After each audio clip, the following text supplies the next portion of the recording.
Hello, hello, ladies and gentlemen. I'm in a different set once again. Welcome back to Talos of EV live on YouTube. I'm on the road. In case you missed yesterday's video, we got to check out a long-range Model 3 from a build this year, which was pretty fun. But today, actually, we have Tesla earnings to react to. So some people still might not be completely clear on the chain of events that unfolds. Why is Drew live, and why am I going to be live for so long today? So yeah, if you're uncomfortable, you better find a way to get comfortable. Get some popcorn, get relaxed, because this is going to be a longer stream, typically because Tesla will drop the shareholder deck, which is basically this big document online that details how much money they made, what their margins are, what their operating expenses are. And typically in this shareholder deck, this is when they provide pictures, updates on their factories, on construction, on run rates. So what I'm actually most curious about, I know there's a lot of different questions a lot of you guys have, but the one I'm most curious about is the current run rate of Giga Texas and Giga Berlin. These factories have been active now for basically a full quarter, producing vehicles. And on the last shareholder deck, they just said early ramp, so they wouldn't get into specifics about how many vehicles they're building. I hope that today they can actually get into some of the details on how those ramps are going, how many vehicles they're building, because that's ultimately closest to what their mission statement is all about. I'm not trying to be too selfish here and say, like, I want them to talk about when my car is going to be ready. Obviously, I want to know when my Tesla is going to be ready, because dropping off the Model 3 I checked out yesterday was incredible. And I felt so terrible bringing it back and saying goodbye to it and having to go back in a gas car again. So, yeah, I definitely want my car, but they're not going to address those kinds of things during the shareholder deck and the earnings call. So the shareholder deck will typically drop at 1 p.m. Pacific, so basically when the market closes. And then the earnings call shouldn't be until 2:30 p.m., which means we'll have some time to kind of read over the shareholder deck. There's usually a lot of information in it. So, yes, I'll show it on screen. You guys can read it along with me. We can go through it together. We'll get to check out everything. And then, of course, I also just like live streaming on this channel on Wednesdays anyway. So that gives us some time to talk and chat. And then we'll be live until the earnings call starts. And then, of course, I will play. I'll continue to be live. I'll play the earnings call so that you guys can hear it and you can kind of catch my reaction along with it. So we can all hear what's going down, react to what's going down. It's kind of fun to have a chat. Mission statement is to maximize profit. Oh, Jonathan. I think the mission statement is to accelerate the transition to sustainable energy. You just can't be convinced that that might require money, and that if you want to accelerate the transition to sustainable energy, that might involve taking a profit, because that's what allows that type of thing to happen. Change the options to blue exterior, white interior, and sport wheels, then you would have driven the car I'm saving up for. Yeah, I know, Alpha. That's basically the one you're looking for. If you had to speculate where the next North American Gigafactory would be, where would you guess? At one point, I can't remember who was interviewing him, but at one point, Elon said it would make sense to put one on the East Coast, which makes sense to me. You would want to build factories where you would have the least amount of distance for the vehicles to travel. And they've already got a pretty massive factory in Fremont and a growing factory in Austin, Texas. So it wouldn't really make sense to put another one in California or another one in Texas. I think you would basically have to base it off of where most of the cars are coming from. I don't know how New York buying compares to Florida buying, because Florida is a very populated state, but so somewhere in there where you'd get some good tax breaks and it'd be cheap and you'd have people that are willing to move there. Maybe Florida, I don't know. They seem to kind of hover near the bottom. You know, Texas is near the south of the U.S., but there's a lot of people in Florida, and I think that they might be able to find a good location there that would be cheap to own, cheap to operate. That's another thing they have to look for, is like, where's a place that they can affordably build. If you tried to build a gigafactory in New York City, it would cost insane amounts and it would eat into the profits. So that the amount of time it would take for the factory to actually become profitable would be years and years and years. So that's part of the reason they chose Texas. So I guess I don't know too much about the East Coast, but I would narrow it down to in the northern parts of Florida, somewhere up there. I mean, they've already got Starship Mechazilla towers being constructed at Cape Canaveral. So I think Elon's going to be taking some time in Florida anyway. Let's see, 56 billion in stock compensation. Well, yeah, you want someone to have incentive. It's stock, it's not cash. I mean, where do you want the stock going? You want the people in charge of the company to have a very reasonable incentive to make the company do better. And that, remember, that stock compensation only applies if he achieves the growth that he sets out. If Tesla hits their goals and hits their guidelines, then the stock is paid out. It's not paid out regardless of how the company performs. Um, but again, spending money is different than giving someone equity in a company because equity is constantly changing. The only reason it's 56 billion in stock compensation is because we have bought the stock. Shareholders buy the shares. That drives the value of the shares up. If the shares tank, then someone can lose billions of dollars of unrealized gains within a single day. They don't get to write that off. So it's a two-way street. A lot of people just think about it of, oh, it's 56 billion in stock compensation. It wasn't 56 billion for no reason. It could have been 10 billion if the company didn't hit their goals, or much, much worse. Let's see. What time is the report? So the shareholder deck is dropping in 9 minutes, and that's usually, some people ask me, well, like, why I go live for the shareholder deck. That's typically when you get the most information. I like listening to the earnings calls, and because they take place so soon after the shareholder deck, I figured I'm going to be listening to them, and I live stream on Wednesdays anyway, so I might as well be live and react to it. But if I'm being completely honest with you guys, most of the time the earnings calls feel like a big waste of time to me. I know that they have to do them, they're a public company and everything, and it's kind of expected for shareholders to be able to ask questions and stuff, but the last couple earnings calls I've listened in on, they've never really dropped that much useful information. You only get like two or three little nuggets of, oh, they're thinking about doing such a, like the last one, I think they said they want to start building gigafactories specifically for robo taxis in 2024. So that's very ambitious, and I don't think it'll happen because of the limitations with autonomy and liability. But yeah, I think that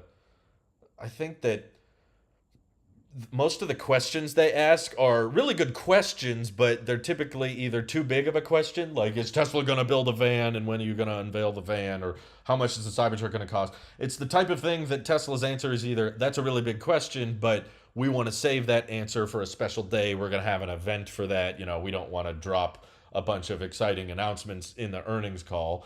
And then you get the minor basic questions that aren't really great questions either, because it's like, hey, how are you gonna survive the recession? And you know that they're gonna have to make up the most generic, like basic answer. They're just gonna be like, okay, well, we're gonna manage it. We're gonna cut costs and try to be careful with our spending, and we'll navigate it. And the finances are looking pretty good, so they move on. Um, it's not going to be a really in-depth, exciting answer. So it feels like most of the questions aren't very helpful. But occasionally, like they announced the Giga Texas factory on an earnings call. That was announced straight off the call. So if there is new Gigafactory announcements, this is the type of thing you would get it at. But in my experience, the shareholder deck is usually the most interesting part. So that's what I'm excited for. It's in the next 7 minutes. That's where there's a visual element. The earnings call is just talking on a phone. Whereas the shareholder deck actually gives you pictures and updates. And if there are new Cybertruck updates and stuff, because I know Mike's curious here, he says, I'm going to force your hand. What do you think will be discussed Cybertruck-wise in the slide deck and call? I've just had my heart broken way too many times, Mike. So I'm going to go ahead and say that there will be not very many updates at all. I think that the production status will still say in development. I don't think they really say that a vehicle's under construction, their production is under construction until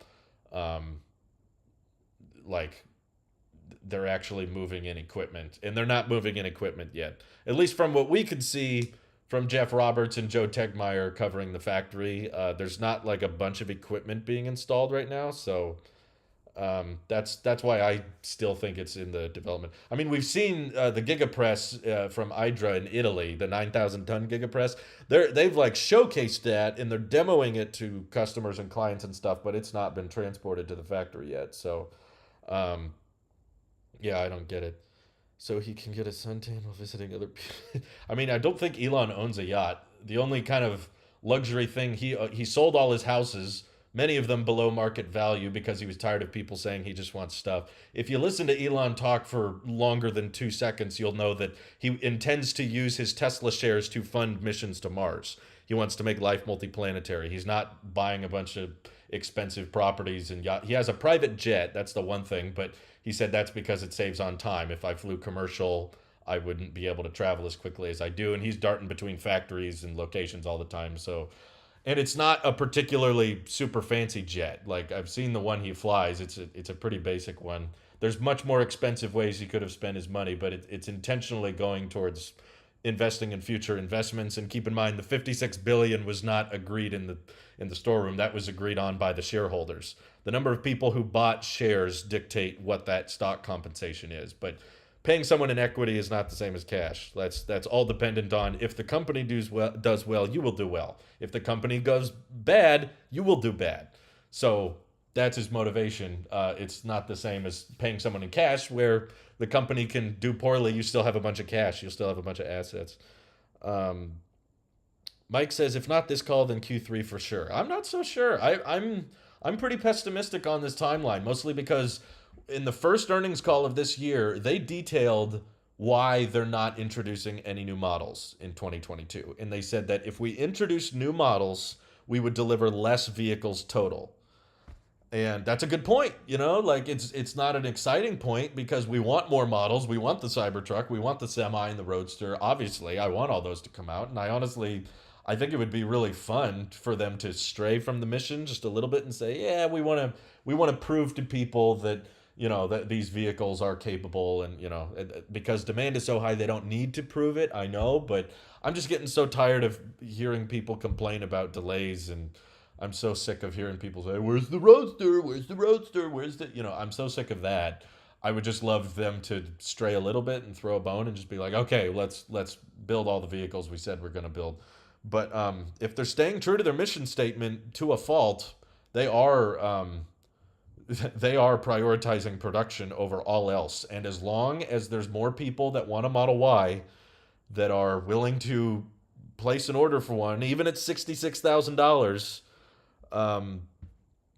that's still that's still a reason to keep building those. And if you started Cybertruck production, that would mean taking batteries away from Model Y, which is already back ordered. So the reasons they provided for not building the Cybertruck are still valid. They're still there.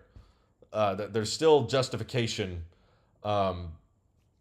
for not building it yet. And until Model Y backlog starts to go down, I don't think we're gonna see Cybertruck production myself. Or if we do, it's gonna be in particularly low volume. I'm okay with even low volume Cybertruck production though, because that would at least mean updates. Even if they delivered 10 Cybertrucks to a couple of YouTubers, we would get a ton of new info and a ton of exciting updates on it, which would be pretty fun. Do you think they will talk about autonomy? Yeah, they pretty much always do. I hope that I've been saying this for a long time, but I really hope they change their tune about it. I really hope that they don't go down the route again of saying, oh, this is going to be wide release, safer than a human by the end of this year. Their answers keep changing every single year. And I want them to, I think it's a great thing to pursue autonomy because so many people die on roads and from reckless driving every day. And I've seen so many terrible drivers in my life that I'm like, yeah, I'm all in favor of finding safer ways of transport, and I think it's an honorable cause to fight for. But every time they go down on this robo-taxi thing, it just ages so horribly, and I think they could potentially be setting themselves up for class action lawsuits if they, especially with what they said at Autonomy Day.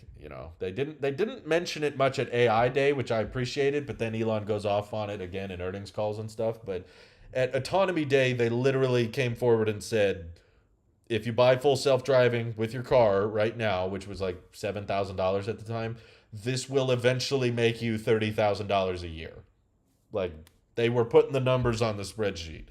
And that's kind of messy, business-wise and scammy-wise. Like, I understand it's one thing to have aggressive timelines and be like, we want to get this done, and knowing that you're publicly saying you want to get something done by a certain point to apply pressure to the workers and the software engineers and say like, hey, we told everybody we got to get this done. So there's certainly an element of drive and motivation when you do that kind of thing.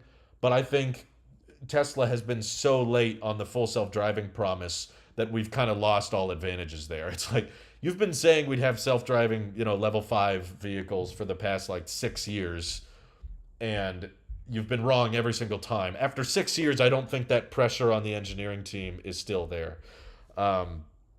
So that's why I wish they would change their tune. And that, I think Elon's done incredible things, but that's one thing I disagree with, just the narrative. I think they're handling it, not, if you ignore the narrative, they're handling everything right. Like collecting data on vehicles and monitoring how autopilot performs on highways and using all of this data from your millions of cars driving around and building your own custom silicon and your own training computers and relying on machine learning and AI. Like, I don't think anyone else is closer to robotaxis than Tesla. Like, I think if you're trying to find a scalable solution, it's probably not the best way to go about it. If you're okay with a geofence solution, then the Waymo or the Cruise or Zoox makes more sense to just pre-map a couple of roads and just, have robo-taxis within a very, very small city limits. But if you're shooting for scalable robo-taxis, what Tesla's doing is the best way to do it. But just don't keep telling people that it's going to make you money in the next couple of years. Like that's where I get annoyed. But okay, it's 1:00. I'm refreshing the investor relations page. The shareholder deck usually doesn't drop exactly at 1:00, but it's in the ballpark of right now. So I'm refreshing it, and I'll show you guys the screen once it's up. But I'm still checking. Will the drive from coast to coast still happen before robotaxis are produced?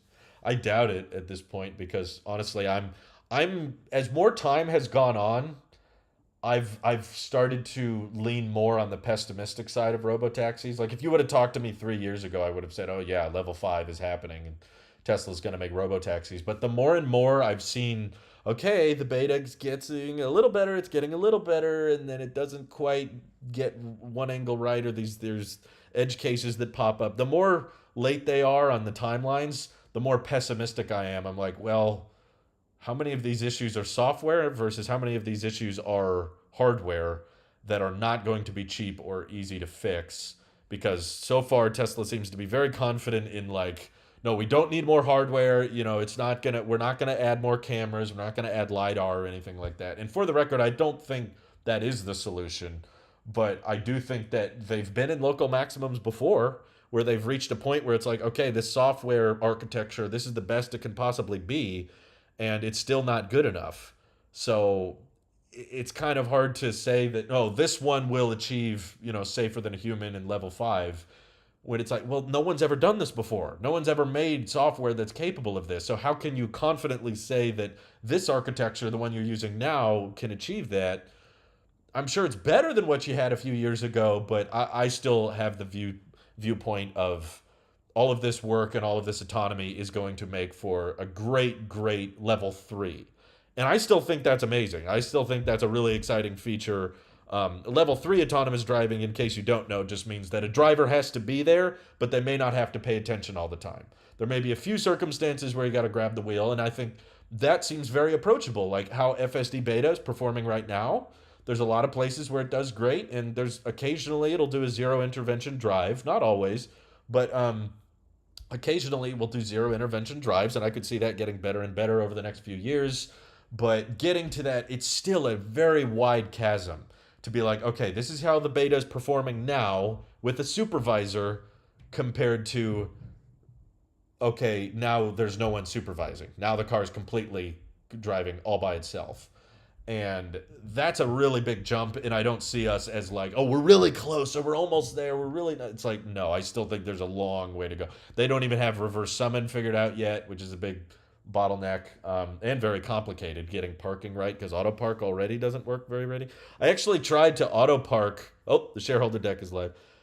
Basically what I was saying is I tried to auto park when I dropped off the Tesla yesterday, and it failed. It didn't do the auto park right, and there were no cars next to it. It was just 2 lines, and it tried to back into the lines, and it didn't get it. So, but I know that's probably not the beta. It's not the latest and greatest software. So, okay, Q2 updates. Here we go.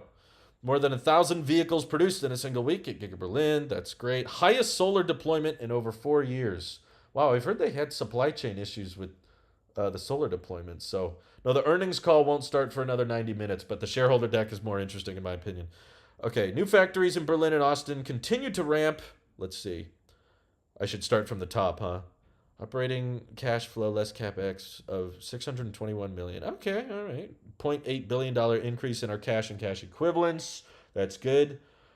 Limited quarter production and shutdowns in Shanghai for the majority of the quarter. We achieved an operating margin among the highest in the industry of 14.6% positive free cash flow. Okay, so yeah, the Shanghai shutdown makes sense that eats into the profits a little bit, but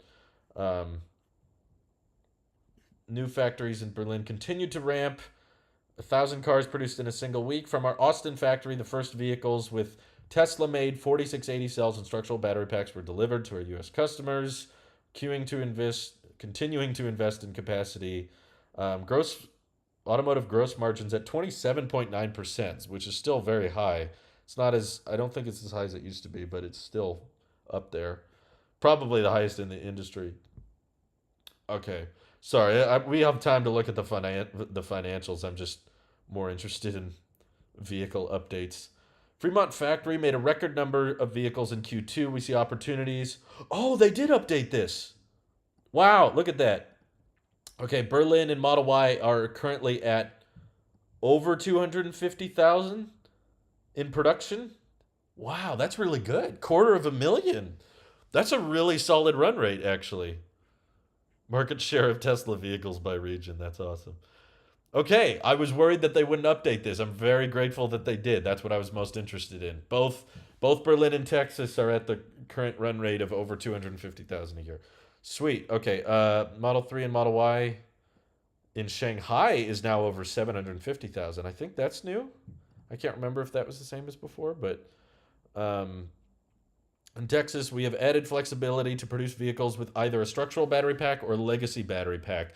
The next generation of 4680 battery cell machinery has been installed in Texas and is in the process of commissioning. Factory output in Texas continues to grow. Okay. So not a huge update there other than just the fact that Texas is ramping and they're using 2170 cells. We kind of knew that. And they're working on, I guess that's kind of interesting. They're working on the next generation of battery cell machinery. So that implies that the Giga Texas 4680 batteries are using a different process from the Cato Road batteries. Oh, that's interesting. They listed this as Robotaxi this time. Before, this used to just be future product. But sorry, Mike. I won that bet. Cybertruck's still in development. Womp womp. Sorry. Thanks to strong production rate improvement towards the end of Q2, our team in Germany produced more than 1,000 Model Y vehicles in a single week. Using 2170 cells, we expect the production rate to continue improving through the rest of the year. Sweet. Oh, wow. Cumulative miles driven with FSD beta. Oh, my God. That's shot up a lot. Body shop count, robot count per unit of manufacturing capacity. Wow. Access to FSD. Over 100,000 drivers in North America had access to FSD beta. That's so much. City streets supervised. Autonomy continued to grow in an unprecedented scale. Fleet data is an important part of improving and expanding the system. Recently relaunched the enhanced autopilot in North America for those customers only interested in highway autonomy. Well, there's also Smart Summon and stuff, but whatever. Energy storage. Wow, that's a pretty high deployment. Must have been from Megapack. Global Tesla supercharging station. That seems a pretty steady growth. I think autopilot should be transferable. If you pay full in autopilot in a car that will never support it, you should be able to pass it to a new car. Yeah, I get why financially that is worse for them, but from a consumer's perspective, yes. I would be far more interested in paying $12,000 for full self-driving if I knew I could keep it for life. If I could transfer it to future vehicles, or if my Model 3, God forbid, gets in an accident and I want to get a new Tesla to replace it and I could transfer it. If you had like one FSD authorized user per account, I would totally be up for the 12,000, but because I know it's stuck with the car, I'd rather just subscribe occasionally. We have sufficient liquidity to fund our future product roadmap. That's good. Plan to grow our manufacturing capacity as quickly as possible. Over a multi-year horizon, we expect to achieve 50% average annual growth in vehicle deliveries. That's good. This is the same old statement we get in every single shareholder deck. We are making progress on the industrialization of Cybertruck, which is currently planned for Austin production subsequent to Model Y ramp. They've said that the past like 3 earnings calls, I think, or probably more like 6. Um, Autopilot wasn't great when I first got my Model 3, but it has improved dramatically as I've had it. Yeah, I know I'm not denying there's been improvements. I hope you guys know that. Like, I was just using Autopilot yesterday, which I don't get to say very much, but it's really impressive how well it works, and I'm very happy it's there. But where I'm disagreeing is saying that we're really, really close to level 5. That's where I disagree. There's still a lot of growth that's happened, and I've seen FSD beta get better. Beta has improved, but that doesn't mean just because we've had a lot of growth and we've come a long way that we're close. My point is the journey is much longer than people are making it out to be, particularly Tesla. They think like, oh, well, if 95% of driving can be done autonomously, we're very close. And I'm like, no, that last 5% is going to be 90% of the work. That's going to be the hard part. Okay, let's see some pictures. Oh yeah, Fremont hit 2 million. That's great. I don't know if I mentioned that recently, but I saw the tweets about it. That's cool. All right, we're back at Giga Berlin with the marriage of the exterior and underbody. That's pretty sweet. Ooh, the paint shop. That's cool. Ooh, they finally fit. Oh wow, that looks so good. They finally finished the Tesla Solar T on top. That's going to be interesting once people start taking satellite pictures of it. But man, it's a massive factory, and they filed for expansion down here. So there's more growth going on. This is not they're not anywhere close to being done with construction. There's more work to be done, but still, that is a beautiful looking factory. They finally got a drone high enough that you can kind of see the writing. There's the body shop. Shanghai still looking massive with expansion improving there as well. I've heard they shut down some of the assembly lines temporarily so that they could improve the run rates. I think more people now are thinking that Giga Shanghai is going to be. Oh, that's cool. The shareholder meeting. Cyber Roundup 2022. That's pretty sweet. But key metrics, net income. So yeah, Q2, understandably, since Shanghai is their biggest factory, that was shut down most of Q2. But it was still more than Q2 the year before. So year over year, it's still an improvement. I think if it weren't for the shutdowns, this would have likely been their best quarter ever. But Shanghai's back online. Free cash flow is still looking good. Yeah, it's about the same as last month. Operating cash flow is a bit higher. Net income is good. Vehicle deliveries, millions of units. Oh, I see. Wow. Pretty sweet. All right. Well, nothing too groundbreaking in the shareholder deck from what I can see, but it's good to know they're doing okay. And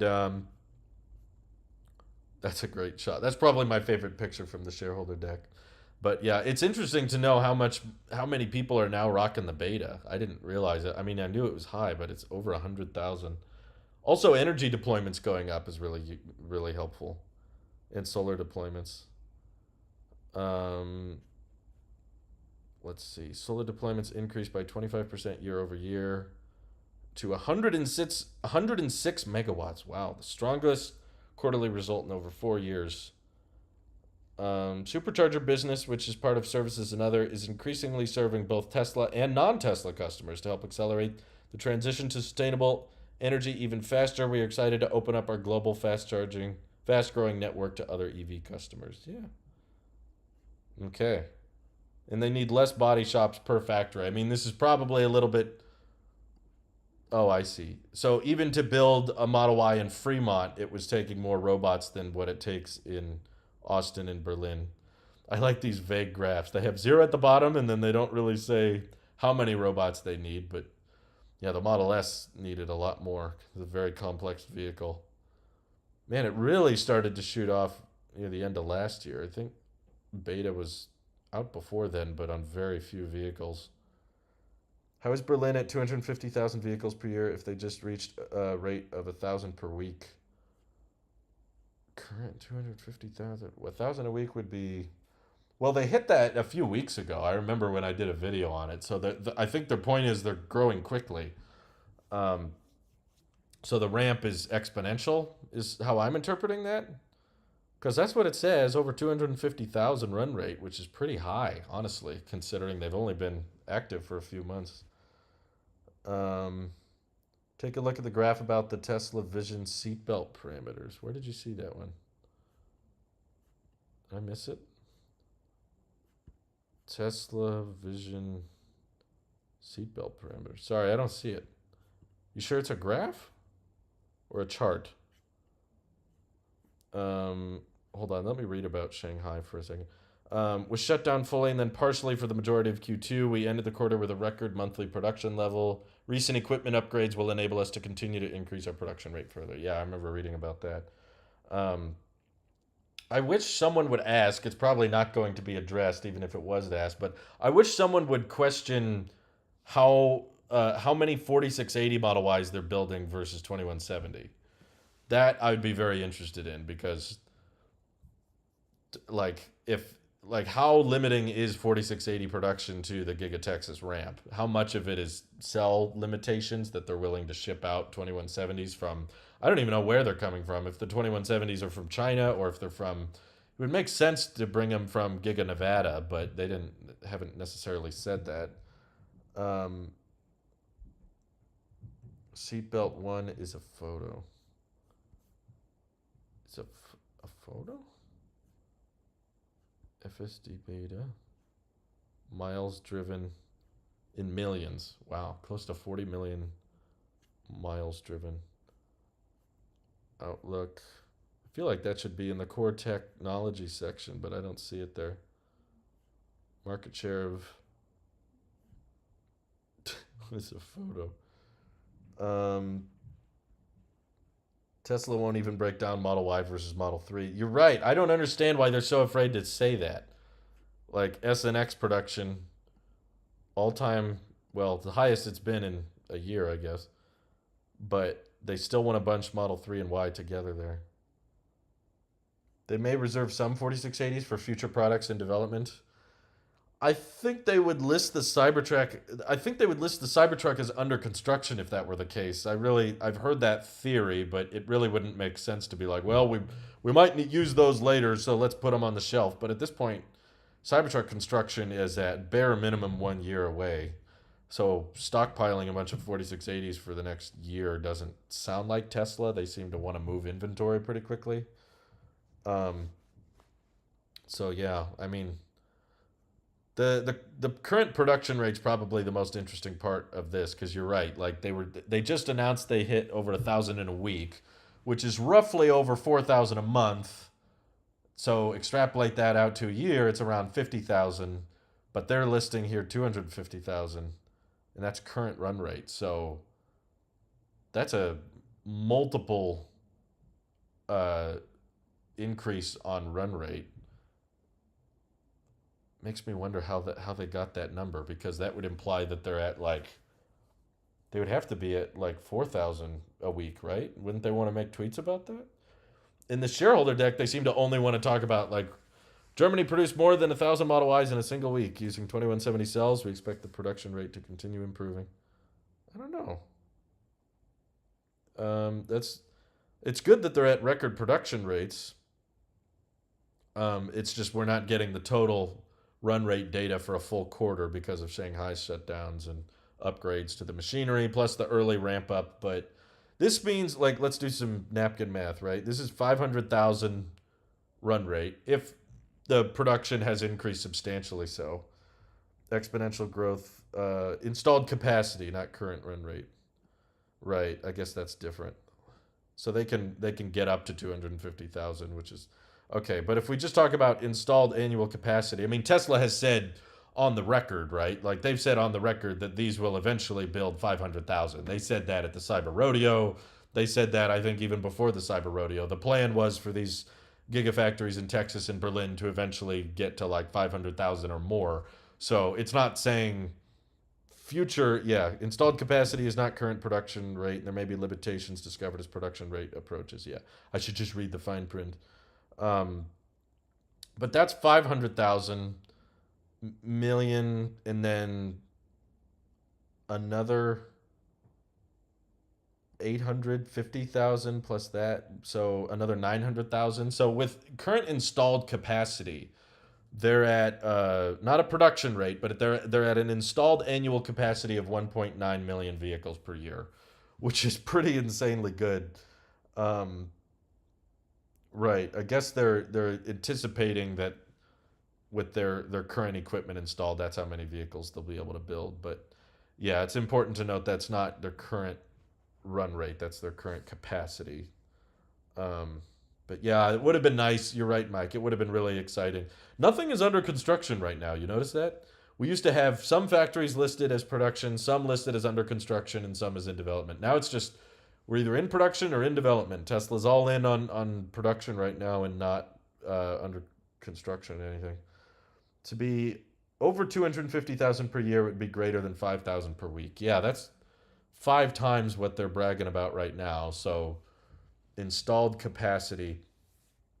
I guess that means they need to install some more machinery or install some more, like maybe Berlin and Texas. They're not saying the full 500,000 because they're not building batteries locally yet. Both Berlin and Texas are relying on imported cells. Even for Texas, the 4680 batteries are being brought over from Cato Road, which is in California, and then the Berlin is relying on 2170 cells from China. So maybe once they are actually producing cells at local factories, this number will update to 500,000. But yeah, for now, they just seem to be um, at around probably a 50,000 or so.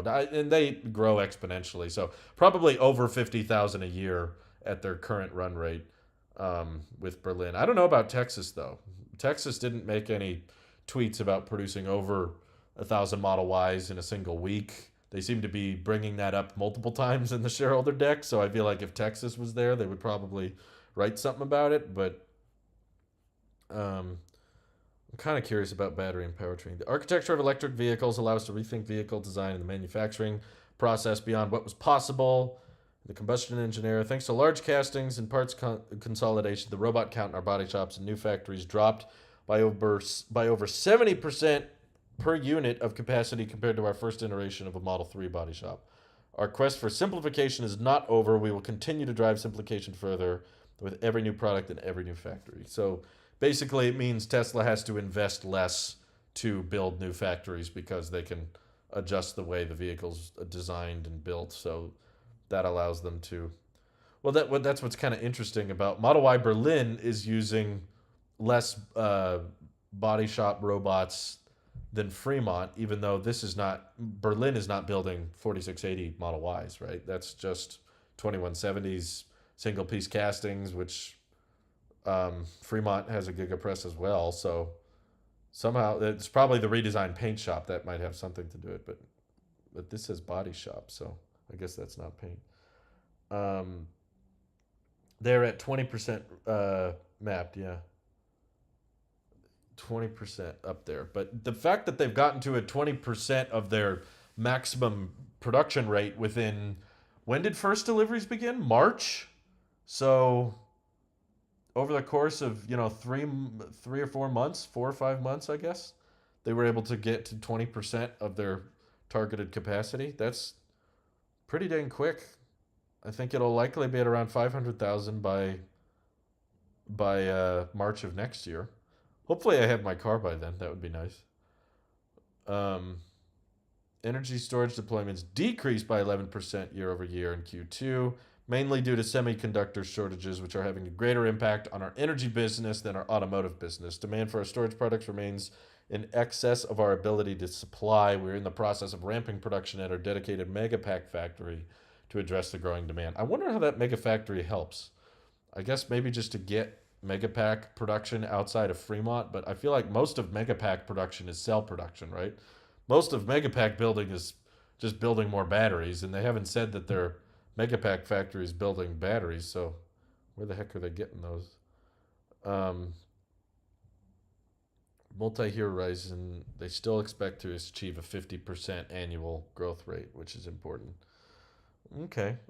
Which Teslas do you think they will use the V3 supercharger upgrade? Do you think we'll use the V3 supercharger upgrade to 324 kilowatts? I don't know where you got 324, but there's been talk for a long time that Tesla wants to eventually update superchargers to go 350. I don't know exactly which Teslas can accept that. I guess that's your question. I wouldn't be shocked if the long range vehicles can handle it. I think the charge rate is partially limited by cooling, and it's just kind of a question of how careful you want to be when you're charging the vehicle. I don't think it's a limitation of the connector type. Um, yeah, Kyle Connor, I saw that. Kyle from Out of Spec just posted a video with them using the LFP Model 3 at the Nürburgring. That's the only rear wheel drive vehicle they build, and the only rear wheel drive Tesla in North America is the Model 3. But yeah, I'm excited to get mine. I don't plan on taking it on any racetracks. I'll leave that to Kyle because I don't think I could do it as well, and I don't want to ruin my tires. But yeah, overall, pretty standard shareholder deck upgrade. Not a ton of new info, but I guess that's to be expected. The quarter was kind of a out of their control type of slowdown. Tesla was ramping as much as they could, but there's only so much you can do within the loss of the Chinese government. Um, Kyle Zakiko says because Model 3 is being cannibalized by Model Y. I don't think that's it because Model 3 by registrations is still the best selling vehicle in a lot of regions, and Model Y is just right behind it. So I don't think Model Y is cannibalizing much. And Model 3 wait times have never been longer, and the production capacity has never been higher. So I bet even if they provided the data on Model 3 production versus Model Y production, I bet the Model 3 is still being built at the highest volume it's ever been built at. I could be wrong on that, maybe, but I don't think it's from demand. I think that if there is a difference, or if Model 3 has gone down, it's because the demand for the Model Y is so high that Tesla had to make the call to slow down on Model 3 production. It's not necessarily because there's less people ordering it. It's just that the Model Y is a higher margin vehicle, so that's getting priority. Um, I wish they would break down. I still never found the seat belt pre-tensioners. If it's in the photo section? Is that what? Oh, sorry. I totally missed it. Yeah, it's right here. Faster tensioning deployment due to Tesla Vision. Belted with pre-tensioner, belted with vision system. Lower occupant acceleration with Tesla Vision system. Huh. I've never seen them disclose that before. That's kind of interesting. So they can speed to 100 milliseconds. Wow, vision based. So I guess ditching radar has its perks. There's something to it. Wow. My Model 3 got pushed back twice already. Yeah, I'm trying not to get excited because I'm pretty active in the Tesla standard range delivery subreddit. And, most people have basically told me that until you get a VIN, the estimated delivery doesn't really mean anything. And there's people in there that have ordered way before I did, and they're still waiting on their cars. But once again, just as a little update for you guys, my delivery date has not changed in the past week since the last time we spoke. It's still at August 7th to September 11th, which is just almost 2 weeks away. Yeah, a little bit more than 2 weeks to go, like 2 weeks and 4 days until that delivery window starts. So I don't think it's likely that we're going to get our car next month just because of all the delays I've seen. But according to Tesla, they're saying within the month, or in that kind of ballpark range, which is that's kind of exciting for me. I'm so ready, especially after that test drive we did. I'm definitely getting impatient, and I'm not good at waiting, especially for a product like this. So I apologize, Pete, that you've had to wait so long. That's true. It doesn't say the year. It says August 7th to September 11th. Maybe it means 2023. Honestly, that might be more accurate if the delivery wait times are similar to what they have been for the people in the subreddit I've been watching. There's a lot of people that have had to wait. Uh, I saw one guy just get his VIN and he ordered in July of last year, which is pretty shocking. Um, no, it's not hot in here. Elon Musk is hosting meme review. Wow, is that comment from like 3 years ago? It's been a while. Miller Aces says my Y said March, then kept moving every week. Got it in June.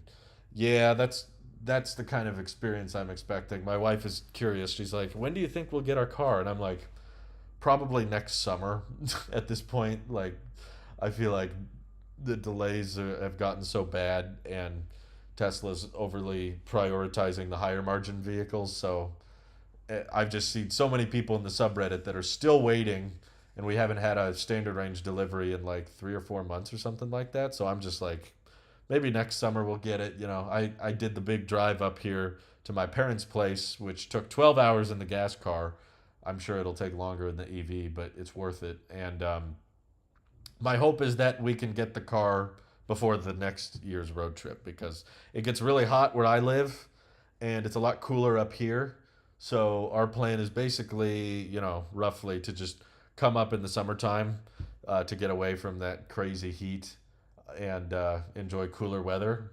And then we'll go back at the end of summer and stuff. So that kind of drive I intend on making pretty regularly, at least once a year, maybe more.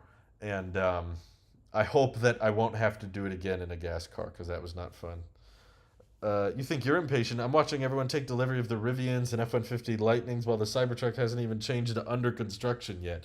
Yeah, I do. I should reiterate that. The fact that they haven't updated the shareholder deck to say that the Cybertruck is under construction means it's it could easily be more than a year away at this point. Like, if it is next year, I think it's very likely to be like end of next year, like December for employee deliveries, maybe not even customer deliveries next year. Um, but yeah, like just the fact still remains that all of their reasons, excuse me, all of their reasons they've provided for not building it yet still apply this year. Like the reason was just like we're going to be limited on batteries and there's still a big backlog and we would deliver less cars. It's like, yeah, I can't argue with that. I don't know what magically changes in 2023 other than the fact that, Elon and Tesla has said, "Oh, we'll build it next year. Next year we'll build it." But I'm like, I don't think so. Hopefully your Model 3 hits sooner rather than later. I hope I hope you get your Cybertruck, Mike. I mean, I don't know if you're willing to compromise and get something. I don't know what vehicle you're currently riding, but I hope everyone gets their car soon. It's such a bizarre concept. I was just talking about that on the podcast the other day, that the idea that there's a product that you have to place an order for and wait potentially years for the product to arrive. Like, that's hard to compare to. It's one thing when it's an unreleased product and they haven't made it yet and they just haven't got around to releasing it, but it's another when like you see them all the time. This is a crazy story. I figured since we're on the live stream, sorry, the angle's kind of weird. I would tell this story, but we were checking out the Tesla showroom, or not a showroom. It's a service center. They do they work on vehicles there, and that's where I walked inside, and they had 2 demo units on the kind of like sales area, and we kind of snuck in. The sales room wasn't open, but the service door was open, so we walked in the service door and walked into the place where the demo vehicles were. They had 2 Teslas. They had a Model 3 lithium iron phosphate, rear-wheel drive, and with a white interior, and the 18-inch aero wheels. The only difference between this demo model and the one we ordered is that it had a blue exterior instead of a white exterior. And we went in there, and there was nobody there. There were no employees because I don't think the sales team was there, and it wasn't technically open. We were kind of just wandering in. And we sat in the car, and I looked at the info on it, and it said AMD Ryzen, built in 2022 and everything. So it was a very new model. It had 3 miles on the odometer. So this was basically a brand new LFP Model 3. And I sat in it, and I was like, why can't they just sell me this one? Like, we had the lady walk in later. She wasn't a sales agent, but she just walked in and said, "Hi, sorry, we're not really open right now, so I was like, "Do you want us to leave?" And she was like, "No, I mean, you can check out the cars. I'm just sorry we don't have a salesperson here to answer any of your questions." And I said, "Well, I don't really have any questions other than, can I buy this? Like, I want this specific car." And I told her my situation. I was like, "I ordered my Model 3 back in March, and we were hoping that it would get here in July, and it's July now because we wanted to drive up here in the Tesla, and because it's delayed, we can't."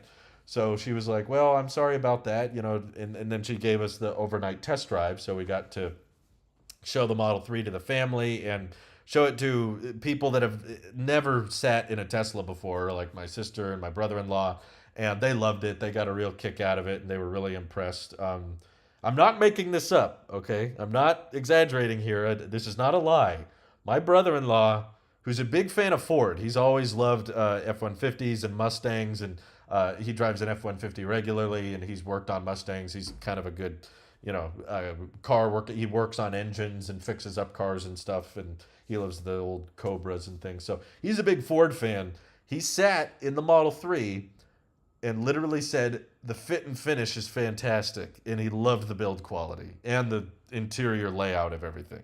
So that was a that was a pretty important moment for me, because me and him talk cars from time to time, and usually we're talking about stuff Ford is doing or Tesla and that kind of thing. And I was just impressed to have a guy that was, into working on cars and into legacy auto a bit more than I am, say, "Wow, this is really sweet." And he was impressed with the build quality and the finish and the materials, and he did not, have that traditional, "Yeah, this isn't a car, this is too cheap and plasticky." That's how a lot of big legacy auto fans look at Teslas. But yeah, my sister was very impressed with it. She'd never been in one before. And my dad had never drove one before. He got to drive one as well. Let's see. Current vehicle is a Mazda 3 hatchback that having exponential more failures. It's old. Yeah, I know what that's like. I just mean, like, I feel like at this point, Mike, if you're going to be waiting so long for the Cybertruck, you might, I don't know if the wait time is so long on new Teslas, but if you look at used Teslas in your area, you might be able to drive an EV until the Cybertruck is ready, and you'll likely be able to sell the old Tesla for close to the price you paid, like compared to how much gas you have to pay for your Mazda in the time you're waiting. It might be just worth having a used EV in the meantime. Um, Jonathan says, "I ordered a long-range Model Y third row in August last year. Estimated delivery is September to October." Yep, I have a friend that's in almost that exact same situation. I think he ordered in December, but he did get the 7-seater. And yeah, what's just insane is how many they're delivering, and yet there's still such a wait. It really gives you an idea. I don't think Tesla wants to disclose this information, maybe because it would set a bad precedent in the future if they do have demand problems. But right now they clearly don't. They're smart, so they know it's probably a bad idea to start an expectation that you would disclose how many orders you have. But I bet that data would be really, really interesting if Tesla came forward and said, like, "Here's how many pending orders have come in that we haven't delivered yet." Then you could start to gauge what the market demand is for EVs and how limited the production capacity is. Because it's got to mean something when, like you said, people buy these cars and wait for them for over a year, despite the fact that, China's one thing, but Fremont just had their highest production ever. Like, they've literally they've never been building more cars than they are right now, especially in North America with Giga Texas now online. You'd be thinking that would start helping reduce the wait time, and yet we still have not seen a wait time reduction on all these models. And there's still people like Jonathan and my friend James that are waiting on their Model Ys. It really gives you an idea of this massive wave of demand Tesla is experiencing that they really were not expecting. Um, the call is in 50 minutes. It should be at 2:30, I believe. Yeah. So once that starts, I'll shut up and you can just watch me react to it. But yeah, some of the highlights in case you guys just joined in. They had $1.95 billion in GAAP net income. Revenue was over expectations, so $16.93 billion versus 16.75. Gross margin was 27.9 percent, which was higher than Wall Street expectations. So once again, they beat Wall Street expectations, despite their quarter being pretty bad, which is impressive. And did the stock respond after hours? I didn't check it, actually. I'm curious. Let me look here. Yeah, not super positively. 0.61%. I wouldn't put much of that in the earnings report. That's just kind of random trading. Um, Market overall is mostly up, but Tesla was up 0.8% for the day. So yeah, once again, the reality of how the company's performing, it seems to have very little impact on the stock, which is why I don't. That's why I don't expect this. I don't make any real kind of stock predictions. I think that long term, I do believe Tesla stock will go up, but I believe you could throw a dart on a wall on any stock, and over the course of 10 or 20 years, it'll probably be higher. The general trend of the stock market is to increase, regardless of, if you just invest in index funds that are part of, the biggest 500 companies, those, maybe not grow as quickly as Tesla, but they do grow. But there's some people out there that are like, I don't do short-term price predictions, which I understand. Short-term price predictions are impossible because it's entirely dependent on who's buying and who's selling. And that is only based on one factor, like not one, it's not based on one factor. It's like on one end, you have what's going on in the day. So if a positive news story goes up, Tesla stock could go up, like the Hertz deal. When Hertz announced they were going to buy 100,000 Model 3s, the stock price shot up 12%, which I thought was funny because it doesn't really mean anything, but it just kind of proved that there's a lot of demand for Teslas. We already knew that, but I guess a lot of people didn't know that, so the market responded positively. And then if there's a bad story like, oh, Tesla's going to issue a big recall, even if it's software related, just as long as the headline looks bad, the stock will go down. But that's one factor. The other factor of short-term stock predictions is what people are doing in their lives, because you have so many different shareholders. There's tons of people that own Tesla stock, and if they want to cash out for any reason because they want to buy a car or they quit their job and they need some money to pay off debt or loans or whatever, then that can influence the stock price too, because there's so many moving parts to just people's lifestyles. And if the recession hits or people are worried about how the stock price is going to perform, they can sell. So the short-term stock price is like impossible to predict. I don't think there really is. You can guess, and sometimes you can guess correctly, but no one really knows what's going to happen in the short term. But there's other channels that try to make long-term stock price predictions, and I think even those are unreasonable because of how little the company's performance has to do with how the stock reacts. Like when Tesla announced the Cybertruck, I remember the stock tanked because the glass demo looked bad. Like the glass broke when they threw the metal ball. It's like, oh, the demo's bad, sell all the stock. It's like you really lost all your faith in the company based on a demo on stage. Like, that's what made you sell the shares, and now it's like 10 times what it was back then. But I think it's reasonable to assume that Tesla is a growth company, and as that growth becomes more and more evident to people and that we see the revenue rise and we see the profit rise, yeah, it makes sense that more and more analysts and more people will say, yeah, this is a up and coming brand that's already made a name for itself and it will likely continue to make a name for itself. Yeah, it's reasonable to assume that will grow and the stock will grow. But when people start saying, well, because of robotaxis or because of Tesla bot or because of this amount of growth, that means it will hit $25,000 a share, or, $2,500 a share or whatever. They have these crazy stock price predictions, and I'm like, you're betting that a very large number of people are going to all invest, when in reality, even if the company is doing well, there's still people that won't buy the stock because they don't know about that stuff. And I think there's a lot of casual investors now.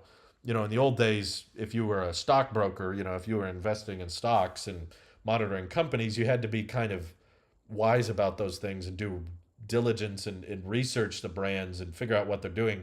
Now with apps like Webull and Robinhood, there's people buying stocks left and right that have no clue. They never listen to a single earnings call. They never look at any shareholder deck. They literally just read headlines and will buy stocks based on the headlines. That's it. And I think there's a growing number of investors that are like that, and just browsing Twitter, browsing the media, not really reading articles in depth or reading articles that are heavily skewed because there's a lot of information that doesn't report the whole story correctly or doesn't give context.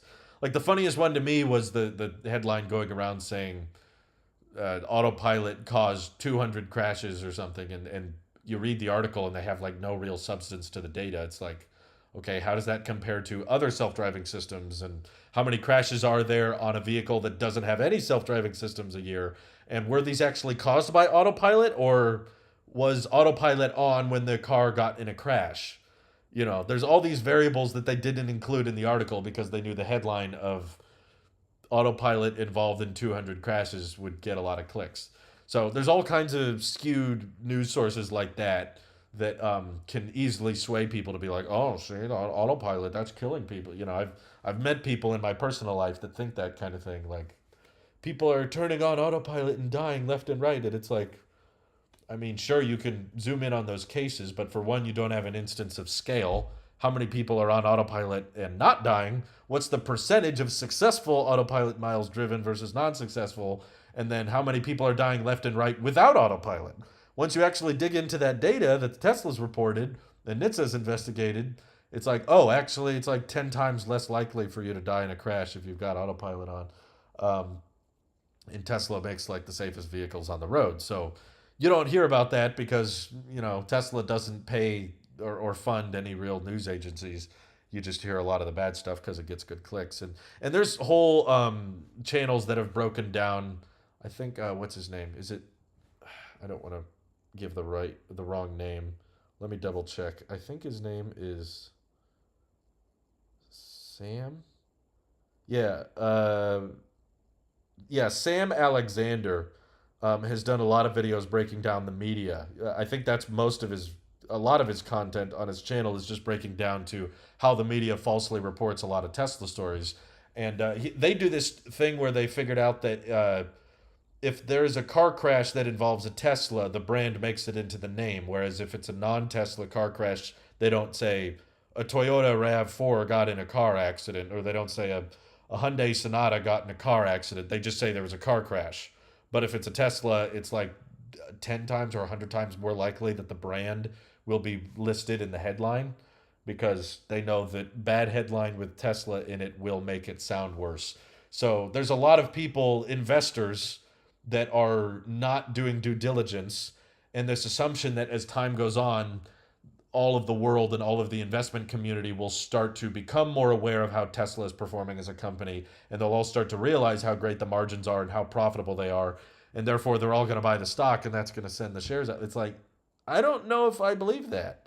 It would make sense in my head that a bunch of people would want to have a share in a company that's going to have insanely good margins and really high growth, and basically has paved the way towards success for the future. It's very unlikely that Tesla's going to go bankrupt at this point, in my opinion.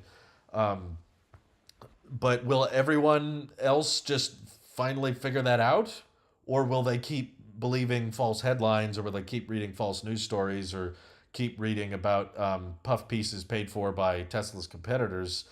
That I could also see happening. So it's like, if right now I don't think people are reasonably reacting to Tesla news, why would I assume they will reasonably react in the future? So in case you guys are curious why, when I announced the Tesla fund back in October, I think it was last year, a lot of people were saying, like, Drew, you should just put all of the Tesla fund into stock, and then you can buy, a Model S or a Model X by the time you're ready.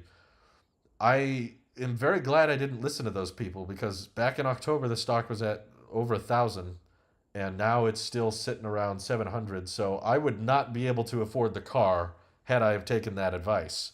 Thankfully, I did not take that advice, and now I can't afford the car. So that's why I don't have that pure mindset of Tesla stock, will to the moon and Mars, and it'll take off in the next 3 years. It'll triple and quadruple, and it's like, okay, it could. I'm not saying it can't. I'm just saying I could see a reality where it doesn't, and it has nothing to do with how Tesla's performing of a company. It just depends on how investors view the company, and that is often dictated by the media. Unfortunately, life is very political. I try to not bring that online as much as possible, but sometimes you can't help it. Um, okay, Mike in the Woods says, "What's your thoughts on Canoe if things go well with my channel? I want to try making an EV camper van out of one of their lifestyle delivery vehicles, or maybe the larger variant." Yeah, I think Canoe is great. I'm just a little worried about the financials of the company not looking too good. I'm not super convinced they're going to make it to market.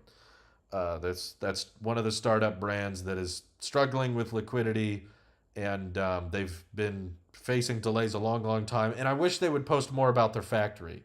They keep saying we want to start deliveries by the end of this year, but they have not posted like really any photos or progress on their production lines. Which, if I were them, that's what I would be showing, to show people like, yeah, we're serious, and yeah, we're going to deliver vehicles, we're going to make cars and stuff. That's what I would be doing, and they've really just been showcasing a lot of prototypes. And to be fair, they have built a lot of prototypes. They've built, I think, like 15 or 20 different lifestyle vehicles, and they get spotted. I'm in the Canoe subreddit, and they post about them every time they see one. They're really cool looking cars and vans, and yeah, if they can make it to market for the pricing they were targeting, I think it would be fantastic. It's just the business side of things I'm a little bit concerned about. Um, I don't want them to go bankrupt and that kind of thing, but it's looking fairly possible. So I essentially just hope that they can actually make it to market, and that they do have assembly lines and deliveries. Um, it does sound like Lordstown. Yes, you're correct. Edgar says, "Will Semi begin mass production when we see Tesla personally using them more and more themselves, or delivering them to customers first?" In my opinion, it would make more sense to use them yourself before delivering them to customers, because with any new product, there's usually new problems or new issues that you haven't ironed out yet with the assembly line, or the batteries, or the thermal architecture. And because the Tesla Semi is obviously so different and so drastically bigger than all the other EVs they've built, I could see them, starting production, and then they start using them, and then they go, "Oh, wait, hold on, like, wait, does the battery overheat too much here, or how does it handle this situation?" And if it's on an incline and you're accelerating like this, the powertrains get really hot and that kind of thing. So I could see them running into kind of early ramp up issues, and I think it would be far, far better to um, figure those out internally than let your customers figure them out. If Tesla's using the Semi themselves and they run into a problem, nothing's going to happen in the media, and your customer's not going to get mad at you. Just Tesla gets mad at themselves, and the delivery driver will say, not delivery, the semi truck driver will say, "Hey, it was doing this weird thing," and then the R&D team or the assembly line team will be like, "Oh, okay, let's get that looked at. Let's figure that out." And I also just think that there's all these financial advantages to going with the Tesla Semi, because diesel costs a lot, and that's part of what's driving inflation right now. Is just like so much of our lives are powered by diesel. Even if you drive an EV, even if you have solar on your house and you're off grid and you have power walls and you have only electric vehicles, still a lot of the things you buy, like food and groceries, all of that stuff is moved on diesel semi trucks. So when the price of diesel goes up, that increases the cost of everything. It's a little bit less connected when you don't pay for gas to go in your car, but if Tesla is able to start using electric semi trucks, that lowers their cost of operations. So there's a big financial incentive for Tesla to use it. And I think that just figuring out all of the kinks and issues would internally would be better than selling the semi truck to Pepsi or Walmart or whoever, selling it to them and then having them find out issues and then they report on it, because that's obviously going to look bad in the press. Walmart says Tesla Semi not good for operation, or shut down their Tesla Semi fleet because powertrains overheat or something. If there's some issue that arises, it would be better for Tesla to just know about that than the customer. But honestly, this is a little bit different than what Elon has said. But honestly, we've seen at the same time Tesla has done a lot of things against what Elon said they were going to do. Um, Genuinely, I think Elon is spending more time at SpaceX than Tesla these days. And I wish more people would think bigger. Like, Elon Musk is in his 50s, and the man himself said he wants to go to Mars in 10 years. Who knows whether or not Starship will be active and ready, but I think it's very, very likely that when we're talking about Tesla and their growth story and how they say we're not going to stop ramping production until every vehicle on the road is electric, that's probably not going to happen in the next couple decades. It's going to take a long, long time, even if you were building 100% electric vehicles. Uh, there was no gas cars being built. Tomorrow we just banned every gas car from being produced. It would still take something. I think the number was like it would still take like 25 years to get every car on the road, like to phase out all of the gas cars that are out there, because you can't kill off the used market. At least not yet. I don't. Maybe some governments are planning on banning the sale of any gas car, regardless of if it's new or used. I haven't seen that too much. I think most countries are talking about a ban on new gas cars, not used ones. So the fact that we aren't building 100% EVs right now means that Tesla's easily going to be around for, 40, 50 years, and there's a good chance Elon's not going to be a part of it for a lot of Tesla's existence. So what I'm trying to say is Tesla's much bigger than Elon, and I think a lot of people are just convinced that Elon is like one of 5 employees. Every time there's a design choice, oh, why did Elon choose that? Or Elon wants you to do, it's kind of a joke now. I've leaned in on the joke as well. When I'm driving around the Model 3 for the test drive, I was like, Elon, give me my car. And it's like, he's not a part of that. But you should have taken out a loan and ordered the standard range Model Y when it was out. I remember when it came out. I really don't like loans, and I don't think you would either if you had my income. I know why other people do loans, but when you're a full-time content creator, there's like no guarantees on what you're going to get paid. It's all over the place. Some YouTube months are really good and some are really bad, and a loan would just stress me out the whole time. I can't remember what we were doing when the standard range Model Y came out, but we definitely wish we would have bought it. We had enough money for it at some point. I don't know if we had the money for it back when it came out, but I think it was because we were investing at the time. Either we were investing in our house or investing in stock, and the stock did well anyway. So yeah, if it's always hindsight is 2020. It's easy to look back and know what you should have bought and when, but we didn't know at the time. I'm comfortable with our financial decisions based on what we knew at the time. I wouldn't have paid off my house as early as I did if I would have known what I was going to get paid. But that's the thing. I didn't know what I was going to get paid.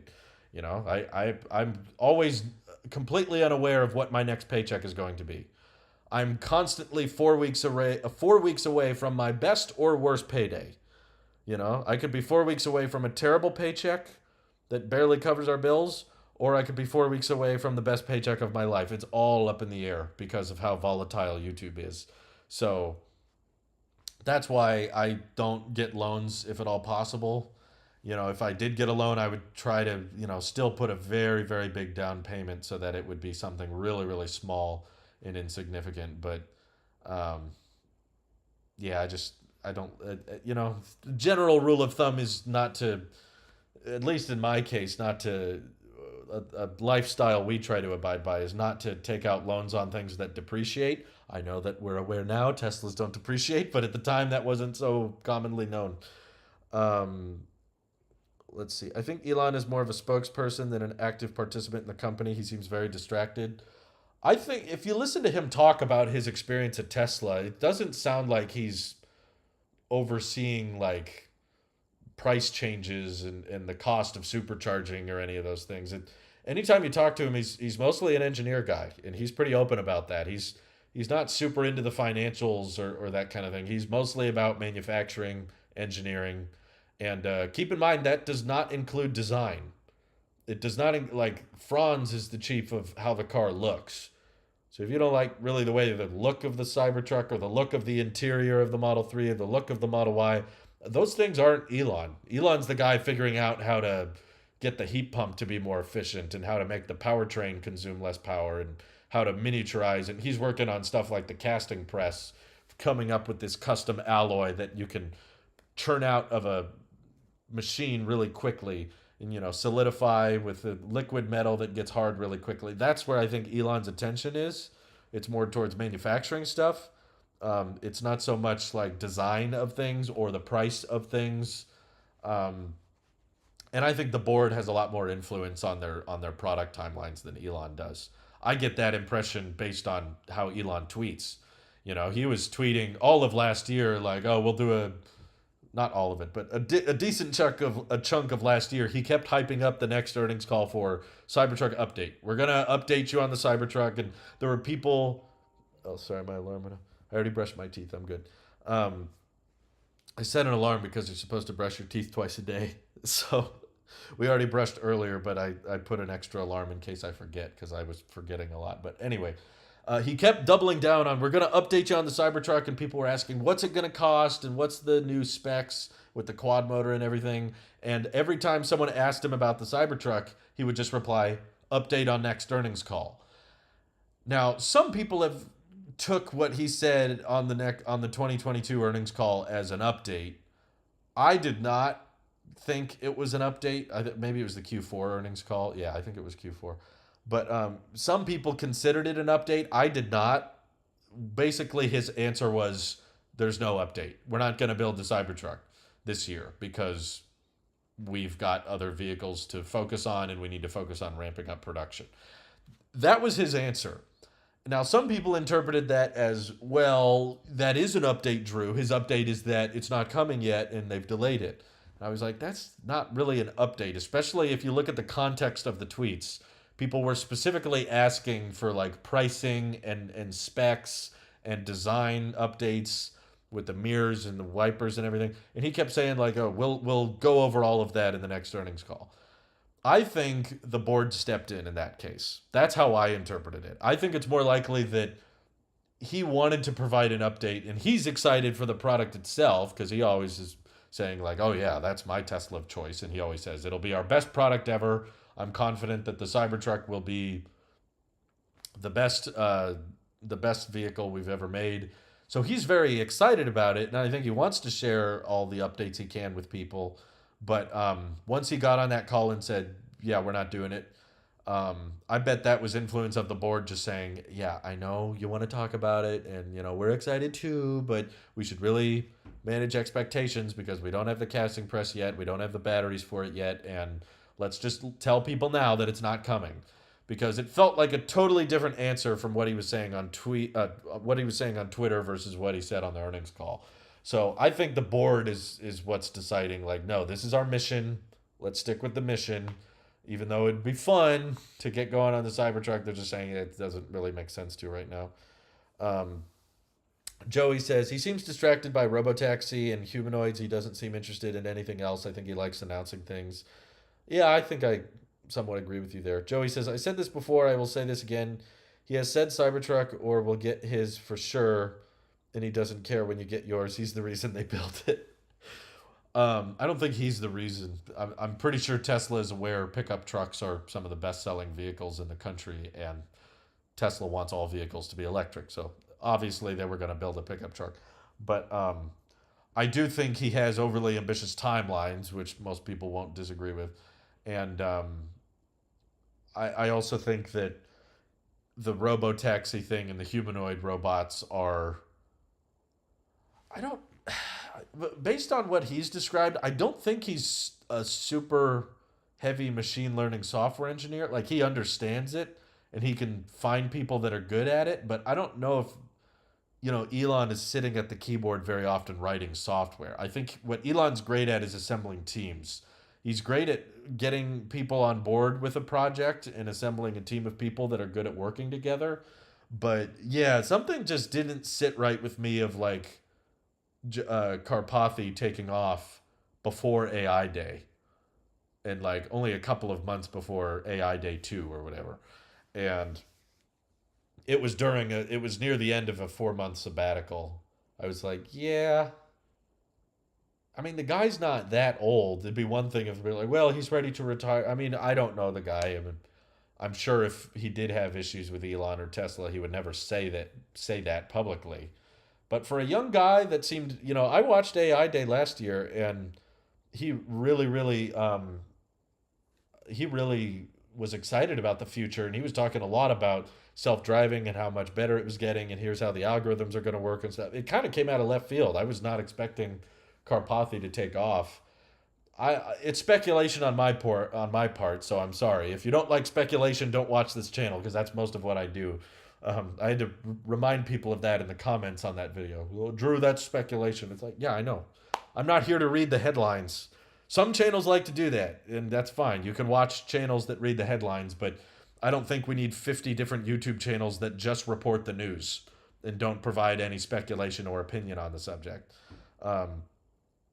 You can basically have 2 or 3 channels do that, and pick the one that has the voice you prefer and the logo of the channel artwork and the intro you like. But there's some channels that just go through the headlines and say Tesla announced this, Panasonic announced this. Oh, that's might be interesting. Well, anyway, move it. It's like I don't count that as an opinion. Some people may say that okay, that's the opinion part of the vehicle. The opinion part of the video is when someone says, yeah, this news story is kind of interesting. Oh, it'll be fun to watch what happens. It's like, no, if you want to get into opinionated and like start to get someone's personality, it involves a lot of context and providing background on why you think that, and speculation is a big part of understanding someone's personality and how they interpret a video. And I was getting people asking me about like, yeah, Tesla's been laying off all these people in the autopilot team. I apologize if I used the word improperly, software engineers. There were a lot of people that I guess do not fit the term of software engineer, but they were still, they were not all autopilot labelers. I saw that comment a lot. All they fired was autopilot labelers. It's like, nah, they did a bit more than that. If you read into the Verge article, it says that there were supervisors and there were analysts, people that interpreted the video, and people that not just labeled, but did other things as well. So I interpreted that as, I think they might be changing their course on self-driving a bit. Telusive philosophy, yeah. So I'm the kind of channel that appreciates speculation. At least it's kind of hard to find, but I like YouTubers that try to... Sorry, my water bottle's making noises. Temperature change or something. I like YouTubers that do provide a little bit of, okay, here's what we know, here's what we don't know, here's my best prediction, and that's obviously, here's how I speculate what will happen, here's how I interpret what we know, and that kind of thing. I find that stuff interesting, so that's what I want to see, so that's what I'm doing myself. Yeah, he did mention, Elon has mentioned, you're right, Joey, on several occasions that he doesn't care if the Cybertruck is a flop. He wants it to exist because he's a fan of it. I think that has more to do with I'll provide a little bit more context to that statement. He said in an interview on some podcast, but I remember him saying, we figured that all pickup trucks kind of look the same. And he's right. The traditional pickup truck design is very standard, very common. All the latest Dodge, Ram, Chevy, Silverados, F-150s, they all kind of follow this very generic footprint. And he said, so if people don't like the Cybertruck or no one buys it, basically, he was saying, if demand is an issue, it's very easy for us to just build a regular pickup truck that looks like every other truck out there. Like, yeah, obviously, they could build something about the size of an F-150, take the Ford logo off, put a Tesla logo on, put a Model Y display, but basically have the same interior as a Model Y on the inside. Give it a bed and give it a couple outlets, and sure, give it the Tesla powertrain treatment so it's plenty fast. It's got all-wheel drive. They could have gone the basic route, is what he's saying, if demand was an issue. But his thought process was, we wanted something that stands out, and this is kind of Elon's personality and Tesla's personality they've shown, is like, we didn't want to make cars that were just about the same as all other gas cars. And they knew they were taking risks with the design. That Model 3 that I said, and it's very different from most other cars I've ever been on. But they took a risk with it. They said, we're going to make something real different on the inside and even in the outside to certain extents. And, the no grill thing was kind of questionable at the time when that first came out. People were like, it looks like faceless and it looks weird. But, aerodynamic, and it had its advantages to that design scheme. But, they take risks and say, let's design something that's controversial. And most legacy auto doesn't want to do that. They want to go right down the middle and please the maximum amount of people possible. Whereas Tesla leans more into that. No, let's do something weird and kind of different and rely heavily on software and go all in on the screens because, for one, some people will really appreciate that. There will be some, people that lean into that, and that's kind of their personality, that they prefer the software, they prefer the minimalism. Some people really won't like it, but that's okay because we want to, separate ourselves, and we want to make a name as being kind of an iconic and very different brand from everyone else.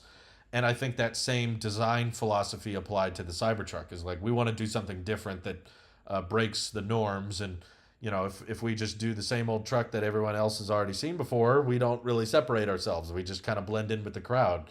So they wanted to come up with something different that could achieve things that nothing else could achieve. And that's why I think so many people have fallen in love with the Cybertruck and why it still gets so much attention. Any kind of Cybertruck news drives all kinds of clicks because there's just this really huge audience that's a fan of the Cybertruck, because I think they realize, like, well, once you get over the design, some people genuinely love the design, but there's a lot of people that fall in love with the design once they realize the advantages it has. Like, once it clicks in their head that, like, oh, this allows the truck to be far more durable, and this allows it to have more volumetric covered space with the vault going down like that. This allows it to be more aerodynamic, which makes it more efficient. Now I don't have to worry about paint chips, and now they can ramp the vehicle faster because they don't have to worry about all that customization, and the armored glass is better off flat and straight like that. So once they understand the design behind it, they really fall in love with it, and Tesla wanted to capture a bunch of people's attention and stand out, and I think that's what the Cybertruck has done. But they weren't sure about that, and that's why Elon was comfortable saying, like, yeah, if people don't like it, it's easy, we can build a normal looking one. But the truth is, demand was way higher than they were expecting, and there's so much interest in the Cybertruck that they're like, okay, yeah, there's no point in making a traditional pickup truck right now. Demand is way higher than we can build for, and there will probably be a backlog of Cybertruck orders for years and years to come, because production capacity is so low right now that it's like, yeah, why would we try to get even more demand by making a regular looking pickup truck? So yeah, I get why they did it, and I get why they have very little interest right now in making a different truck that looks more average. I still see people do that. I think it was, who was it? Troy Teslike. Great analysis, and he's very good at tracking deliveries and data and stuff. And I still follow Troy Teslike, but every time Elon tweets about the Cybertruck or something, Troy Teslike's like, hey, would you consider making a more normal, average-looking truck? And I'm like, dude, there's so little logic to doing that right now. It makes, like, no sense to say, like, okay, we've got a tremendous backlog already. We've got literally millions of Cybertruck reservations. Let's try to get more reservations. It's like, why would you focus on getting more reservations? There's no sense.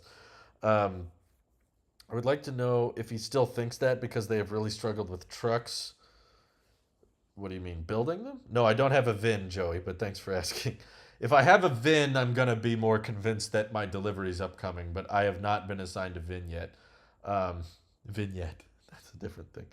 I have been, I got a hold of the manager's info when we went to the Tesla service center, where we did the test drive. They have a lithium iron phosphate Model 3 sitting there with the white interior and the 18-inch wheels. I was like, can I buy this? She was like, I'm sorry, that's a demo model. And I was like, seriously, I would buy this car from you right now. I would buy this today. And she was like, I'll chat with some people in the back. She was like, I'm not allowed to sell you that one, but She gave me her email and said I would email you if I hear back from anyone about potentially selling the demo model, or if a LFP model becomes available in my area. Because she said around here it snows a lot, so it's not that common. There's not that many people around this region buying the rear-wheel drive Model 3. So she said, I'll let you know. And I told her how long I would be here and everything. So I'm still checking my email every day, because she's waiting to hear back from her managers and whatnot. So, like, if they allow it, if they change their mind, I might be able to get a Model 3 on the trip. But it's not looking likely, considering that talk was several days ago and I haven't heard back from her. So, she's got my email, though. She'll let me know. Let's see. Reservations doesn't really mean demand, because a lot of people that reserved one actually turn into orders. I know, but it's the only way you can gauge demand, is to ask for a deposit. There's no other way to figure out what it is. But my point is, even if 80 or 90% cancel, they still have a multi-year backlog. That's how much orders there are. Like I've tried to really double down with that in my videos on the Cybertruck. Like people are still not grasping it. You do not understand how limited production capacity is versus how many orders there are. People haven't figured that out yet. They're still like, well, they can't raise the prices, then demand would. It's like, no, no, no, no. It's like insane how many orders they got compared to how much they can actually build. Because the Cybertruck, I think, is going to be a harder vehicle to ramp than the Model S and X because it requires more batteries and it's more complicated. You know, you could say the Model S and X have paint and the Cybertruck doesn't, but the Cybertruck's going to have rear wheel steering. It's going to have adaptive air suspension that you can tap into with the air compressor. It's going to have a bed and a vault and a totally new interior compared to the Model 3 or Y. Model S and X interior, they can retrofit and upgrade and modify. Cybertruck's like starting from scratch with the seats and the dashboard and the size, and it's going to use battery packs way bigger than the Model S and X, and that's the biggest limiting factor is how many batteries you can build. So the fact that the Cybertruck, I'm being generous here, assuming it requires 120 kilowatt hours. Keep that in mind. It very likely could use more, especially if anyone out there thinks that they will not budge on the 500-mile range. Like, if you think that, then it's going to cost so much more than the advertised pricing. Like, they're going to need 150, 180 kilowatt hour battery packs if they want to get to 500-mile range, at least. That's assuming it's the most efficient pickup truck in the world. There's a chance that the efficiency is not much different from the Rivian or the F-150 Lightning. I personally think it will beat the efficiency of those, but I could be wrong. I could be off on that, but like, okay, assuming Tesla's comfortable compromising and making a 300-mile range pickup truck, and assuming that it's the most efficient it's the most efficient pickup truck in the world in terms of energy consumption and, you know, aerodynamics.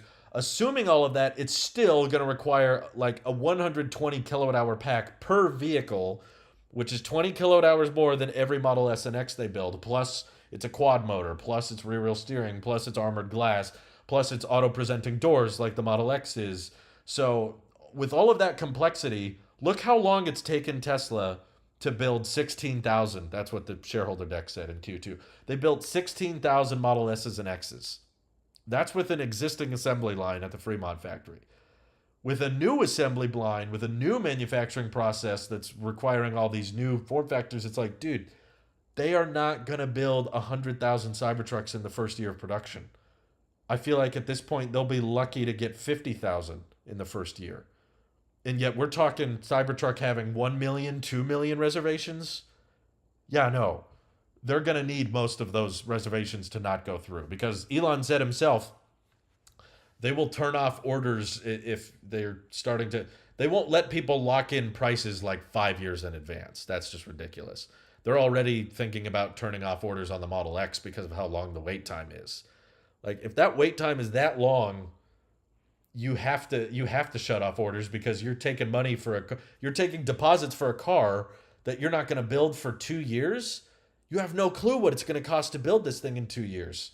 That's why Rivian stopped letting people lock in prices because their backlog was so long. They were like, yeah, no, if we tell people they lock in a certain price and we have to honor that price in 2 years, we could be losing money on every car that we're ordering, that people are ordering. So that's why when demand is that crazy high and the production capacity is that crazy low, you have to raise prices. There's no way around that. Either you raise prices or you don't let people take delivery, and then the secondhand market goes crazy, like the PlayStation 5s and the scalpers.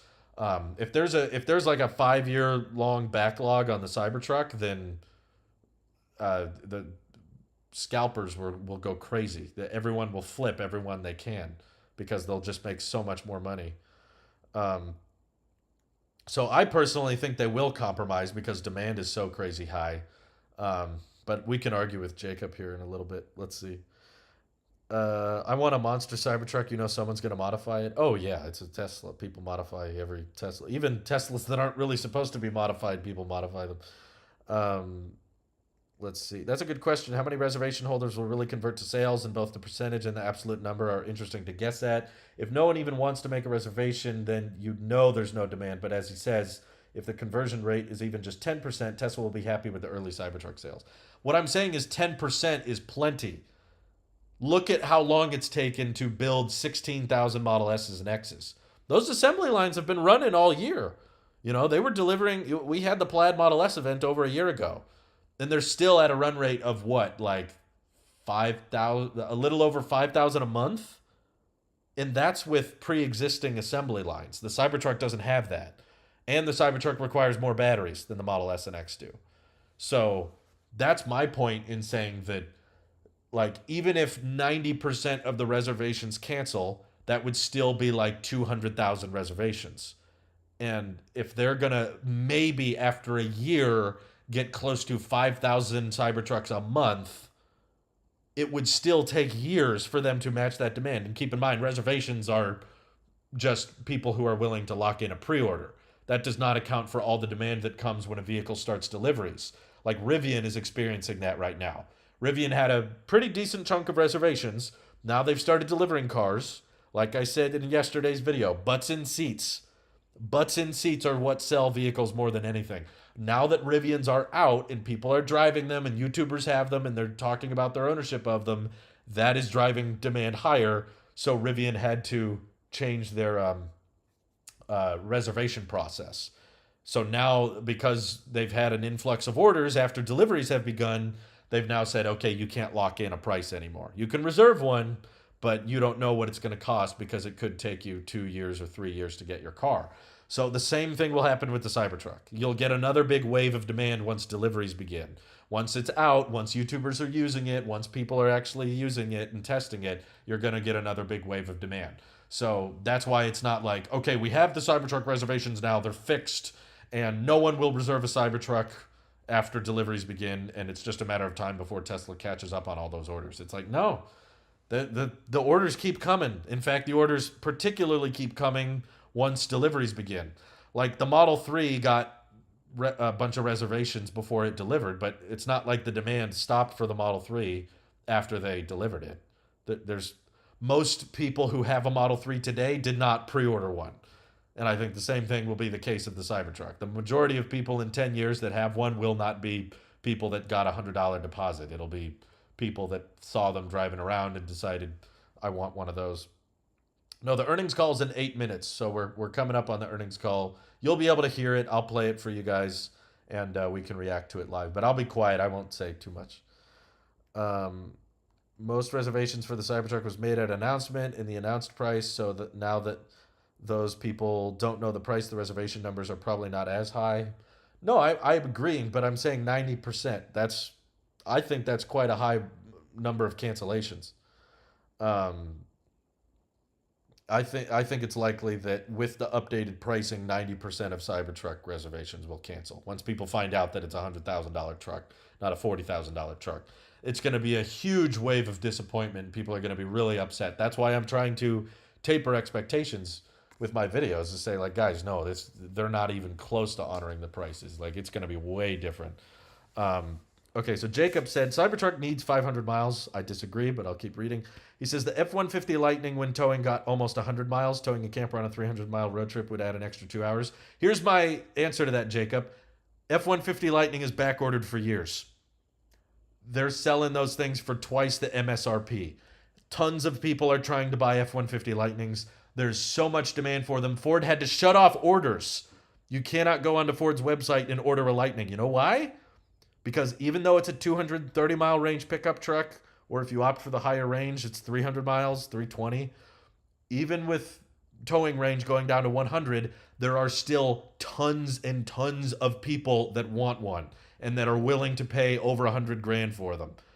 What Ford has proven with the Lightning is that there is way more demand for even low-range pickup trucks than there is supply for. So is a company going to focus on building vehicles that there's tons of demand for that will cost less? Or are they going to focus on building less vehicles that cost more for less people so that you get less money? Obviously, Tesla's going to focus on building the most amount of vehicles possible because that displaces the most amount of gas pickup trucks possible. So that's why I'm a believer of they will compromise, because let's say you're right and they say, yep, the Cybertruck needs 500 miles of range for good towing. Um, Now they're going to need 180 kilowatt hour battery packs per truck, which will substantially slow the production and drastically increase the price. So if you genuinely believe that it's going to be 180 kilowatt hours per truck, then easily going to be a $200,000 truck. Like, it would be crazy expensive because of that's that's like 3 Model Ys worth of batteries. Not saying that every trim of the Cybertruck needs 500 miles, just one super expensive one. I don't think they'll have any point, because even down the road, let's say you're building 50,000 Cybertrucks per year. Down the road, if you say, hey, we have some extra batteries now, we have more 4680s, should we build less uh, 300 miles range Cybertrucks so that we can build 500? We can build a lower amount of 500-mile range Cybertrucks, or should we just increase the number of 300-mile range Cybertrucks?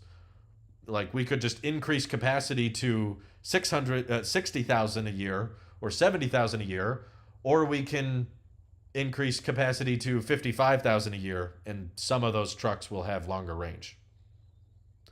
I think Tesla will choose to just increase total capacity until demand is an issue.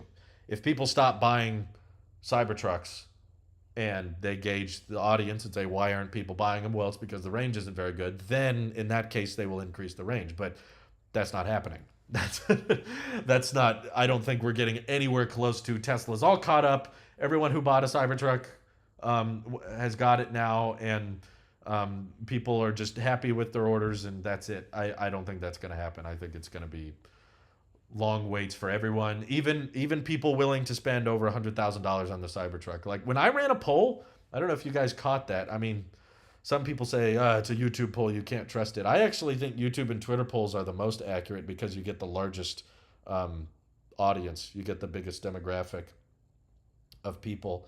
But it was a while back. I ran a poll and said, assuming I'm right, I don't know for sure if I am, but if I'm right, and the Cybertruck is going to be over 100 grand and have 300 miles of range, how many of you plan on still going through with your order? And I have an option on the poll that says I'm not getting a Cybertruck, so I tried to keep it as non-biased as possible. Here's the results. So I'm not saying this is going to be 100% accurate, but it gives you a little bit of an idea. When I ran the poll, this is what it said. 48% said I'd cancel my order. 34% yes, I would go through with it even if it was really expensive. Like I said, there, $100,000 with 300 to 350 miles of range. Would you go through with the purchase?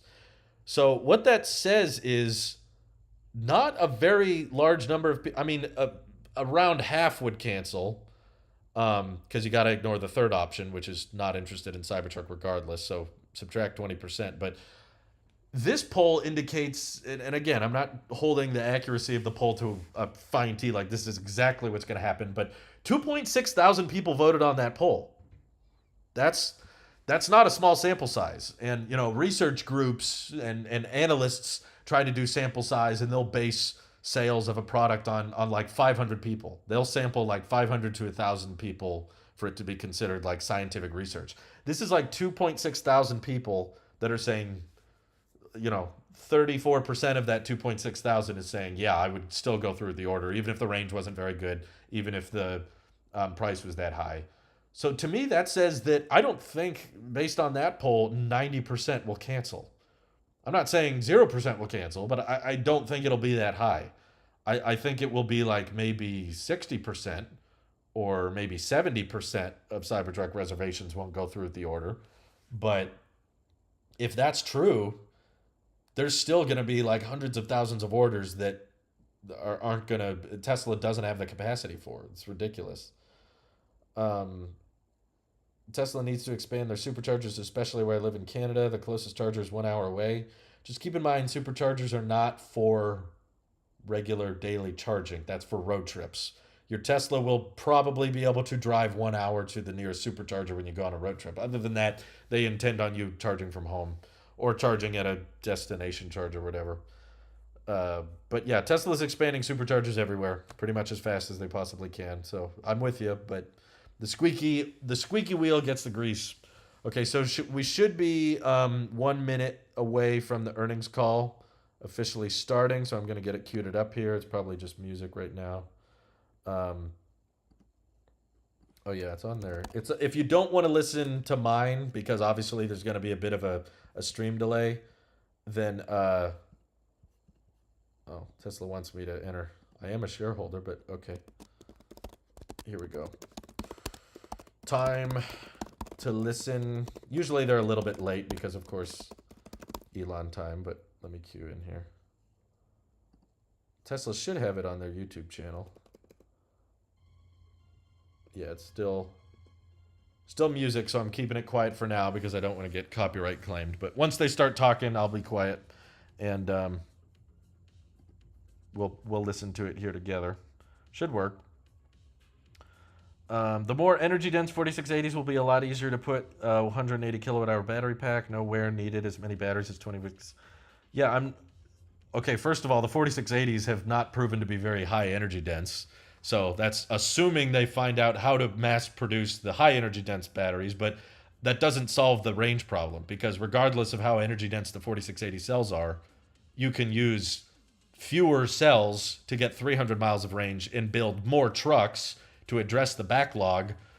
And sure, you could do a 500-mile range, but it's probably going to be easier to do two 300-mile range ones. Tesla's proven with the current 4680 Model Y has proven Tesla is focusing on making more vehicles, not less vehicles with higher range. And that's what using higher energy dense batteries would mean. It would mean increasing the range. They could probably make a high energy dense 4680 long range Model Y that goes 400, 500 miles. They chose not to because they're focusing on the backlog. And I think they'll do the exact same thing with the Cybertruck. They'll choose to focus on less range but more deliveries. Oh, it started. My name is Martin Vieca, VP of Investor Relations, and I'm joined today by Elon Musk, Zachary Kirkhorn, and Elon's a on the number of call. other executives. Our Q2 results were announced at about 3 p.m. Central Time in the update deck we published at the same link as this webcast. During this call, we will discuss our business outlook and make forward-looking statements. These comments are based on our predictions and expectations as of today.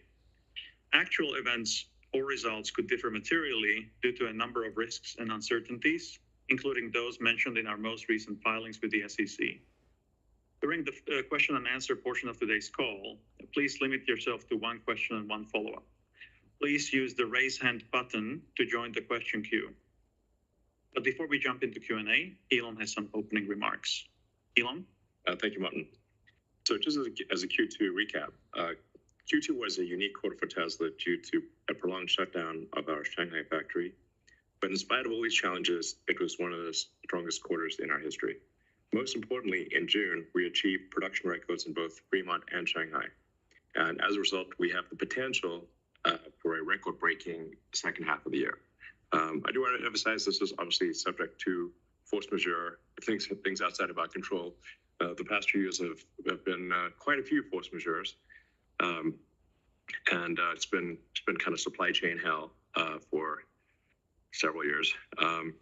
Credit to our awesome Tesla supply chain team for overcoming insanely difficult challenges.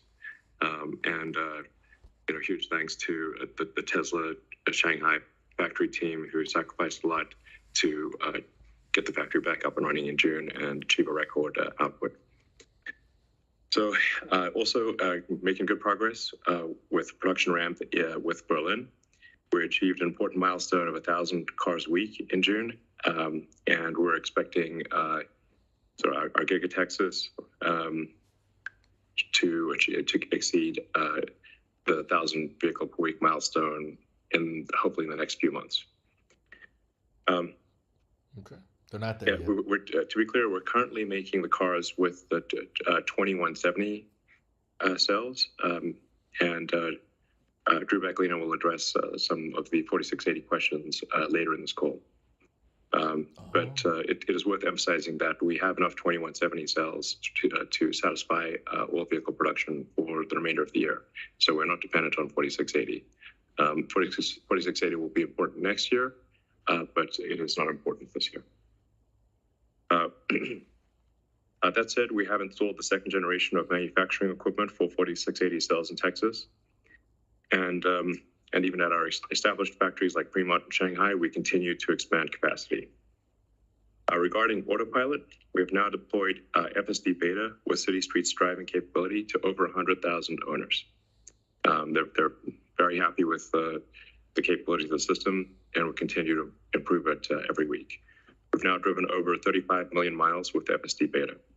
That's more autonomous miles than any company we're aware of. I think probably more than, it might be more than all other companies combined. And that mileage is growing exponentially. With regard to manufacturing and technology, about 5 or 6 years ago, we said we wanted to become the best manufacturer in the world, and that is somewhat counterintuitively to some people what will actually be, I think, our strongest competitive advantage. We're super pro manufacturing here at Tesla, and in general, we want to encourage other companies to be super pro manufacturing, and in general, I think it is a very important thing to do. We need to make stuff and make it efficiently, and that's manufacturing. So we've made a lot of advancements in manufacturing processes, as we now show in the shareholder deck. Thanks to our the large castings, we make the world's largest castings. We reduced body welding robot count by 70% per unit of capacity in Austin and Berlin. So that's call it roughly a body shop that is roughly 3 times smaller than would normally be the case. And I should say it's also lighter, cheaper, and has superior noise, vibration, and harshness. So it's good on every level. But this journey is not over. We'll bring another level of simplicity and manufacturing improvements with Cybertruck, and future products that we're not quite ready to talk about now, but I think will be very exciting to unveil in the future. Robotaxi. Our safety team also introduced a feature that tensions seatbelts if the vision system detects imminent collision, which has never been done before. So you can imagine that if you have a seatbelt that only tensions upon impact, you have very little time to tension the seatbelt. If you've got to be, the car has literally got to be crunching to trigger the seatbelt tensioner. But because we have vision, we can actually see that a collision is about to occur with 100% probability before it actually happens. And so we can tension the seatbelts, and we can even adjust the airbag deployment because we can see, not just feel. This is a fundamental safety advantage that Teslas are now able to offer.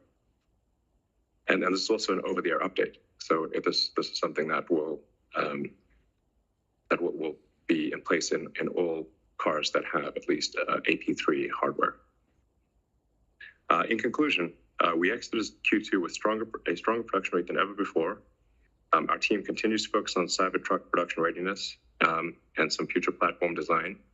We are expecting to be still expecting to be in production with the Cybertruck in the middle of next year. And we're very, very excited about that product. I think it might actually be our best product ever. Let's see. And FSD Beta is on track to be released for all of North American customers before the end of this year. And hopefully, if we get regulatory approval, we'll also be releasing it hopefully in Europe and some other parts of the world. We're hosting our AI Day in a few months. I think people will be amazed at what we're able to show off in AI Day. So basically, there's a tremendous amount to look forward to in the second half of this year. And I want to thank all of our employees and suppliers for their super hard work during these challenging times.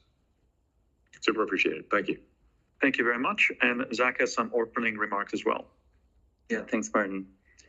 I want to start by congratulating the Tesla team on excellent execution during the second quarter.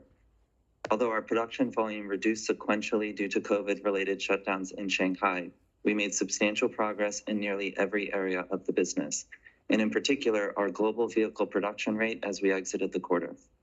Our Fremont factory, supported by our Reno team, reached new production records. The Shanghai factory resumed full production, and our new factories in Austin and Berlin are progressing well through their initial ramps. Additionally, our energy business achieved record gross profit with the highest solar volumes in many years. I want to personally thank the entire Tesla team, as I know many of you are listening. You've embodied a remarkable and relentless pursuit of excellence in support of our mission.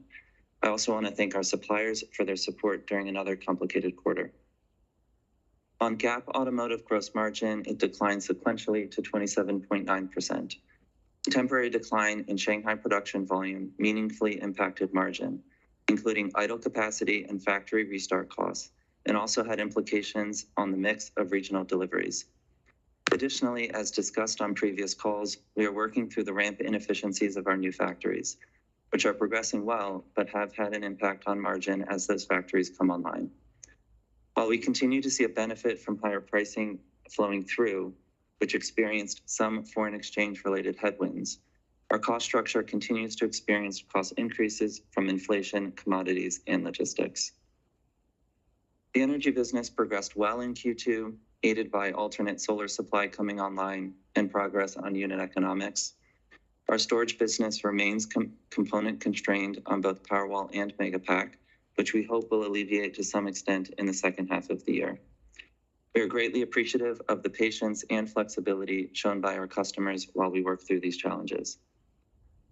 Within operating expenses, Austin and Berlin related startup costs have wound down as these factories have moved into production and their costs are now reflected in automotive COGS.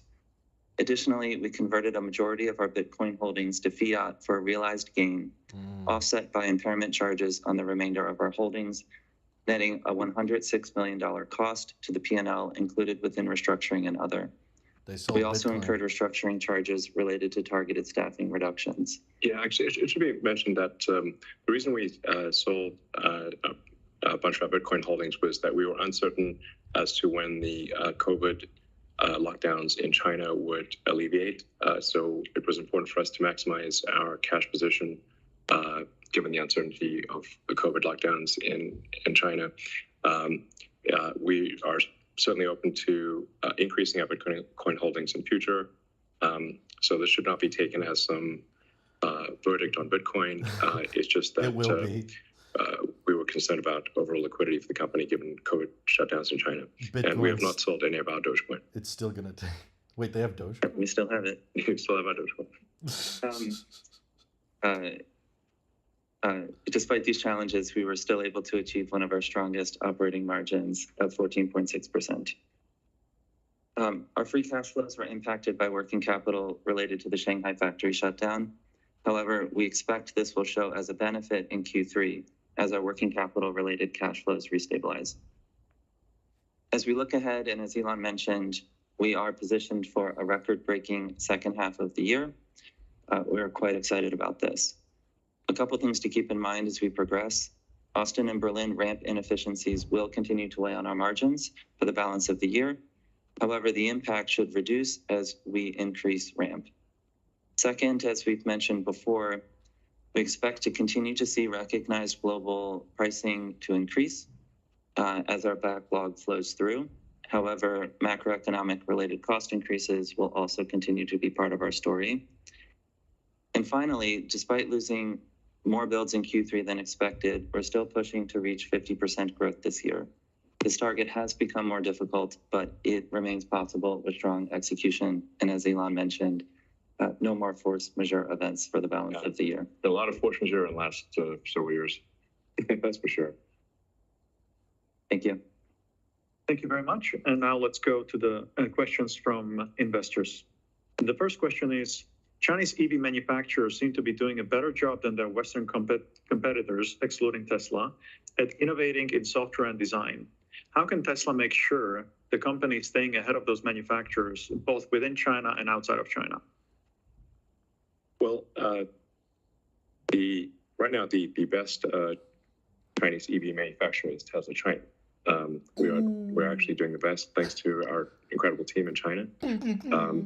but I have a lot of respect for the Chinese car manufacturers and EV manufacturers in particular. I think they will be a force to be reckoned with worldwide. They're they're smart and they're hardworking, and I think anyone who is not, any company that's not as competitive as them will obviously suffer a market share decline. So I would say we have a lot of respect for the car companies in China and then their capabilities. Yeah. Thank you. The next question is, when will Tesla have a unified vector space for both static and moving object network? Will this be a V11 or later version? If the latter, can you explain what makes it a difficult problem in layman terms? Okay. This answer will be understood by 0.001% of the audience, I think. Most people don't know what a unified vector space would actually mean. It essentially would be if you can take, if instead of knitting together static and dynamic objects in C++, if they can be knit together at the neural net level, then you don't need to reconcile them within C++ heuristics. That is an architecturally better way that's the most desirable outcome. I think it's probably not necessary to achieve full self-driving, but it would be a slight improvement in the efficiency of the self-driving, and it's certainly something we want to get to.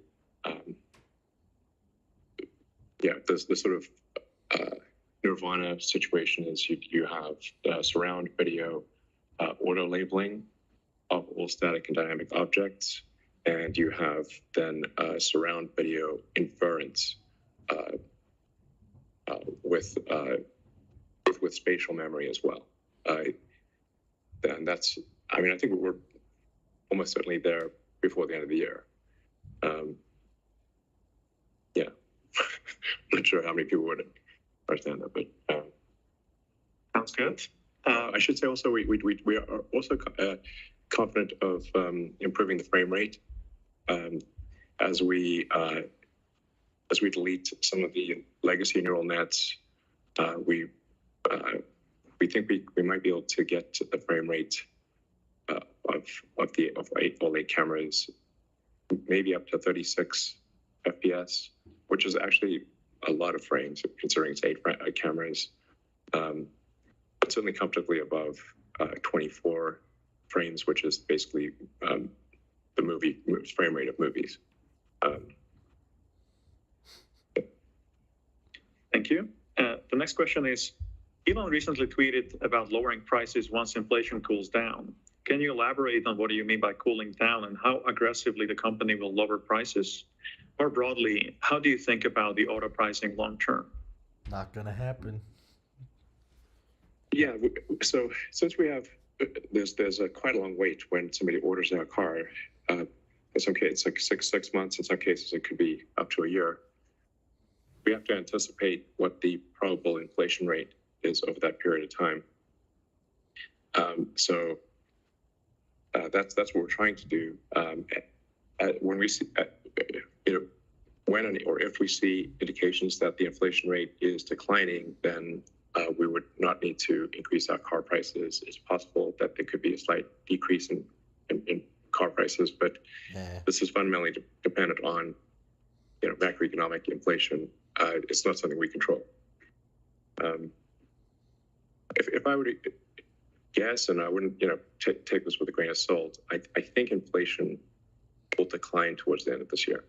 We're certainly seeing prices of commodities trending lower,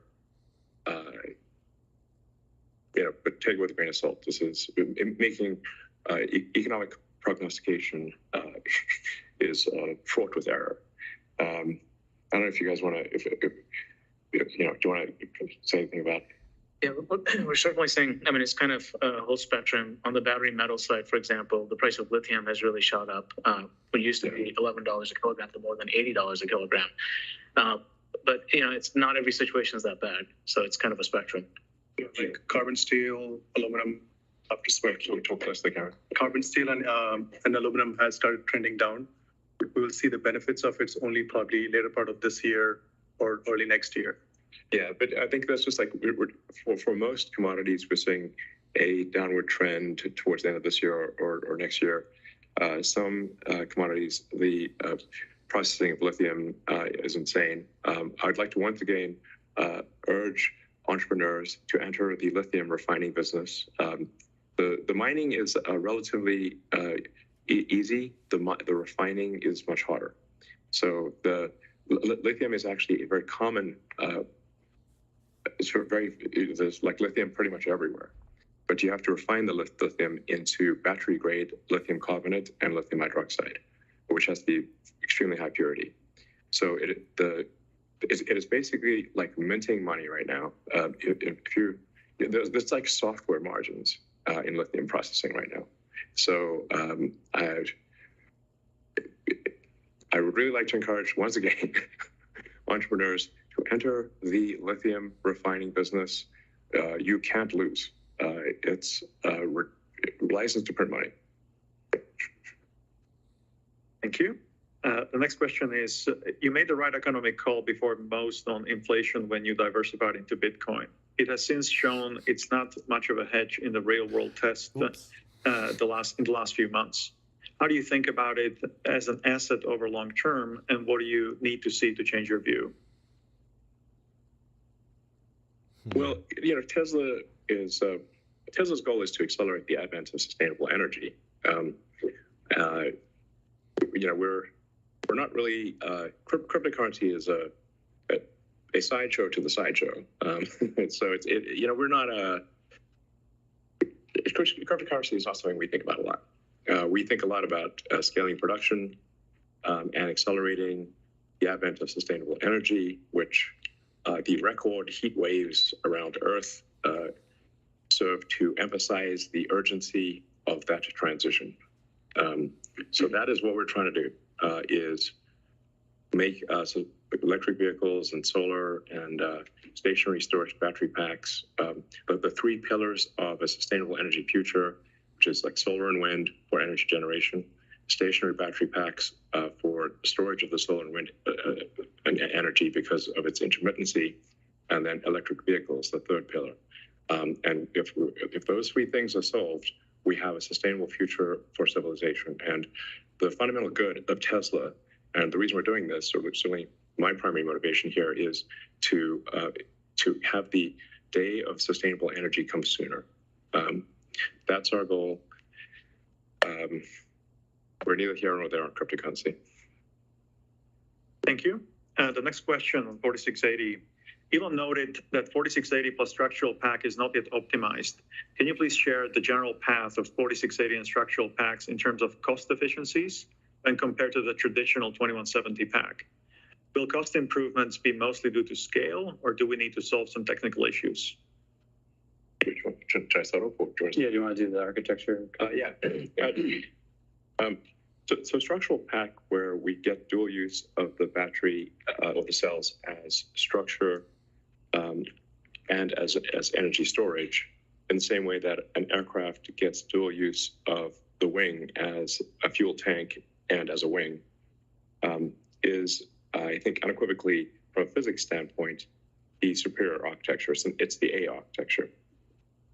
Now, because it is new, we'll start off getting, aspirationally a C within an A architecture.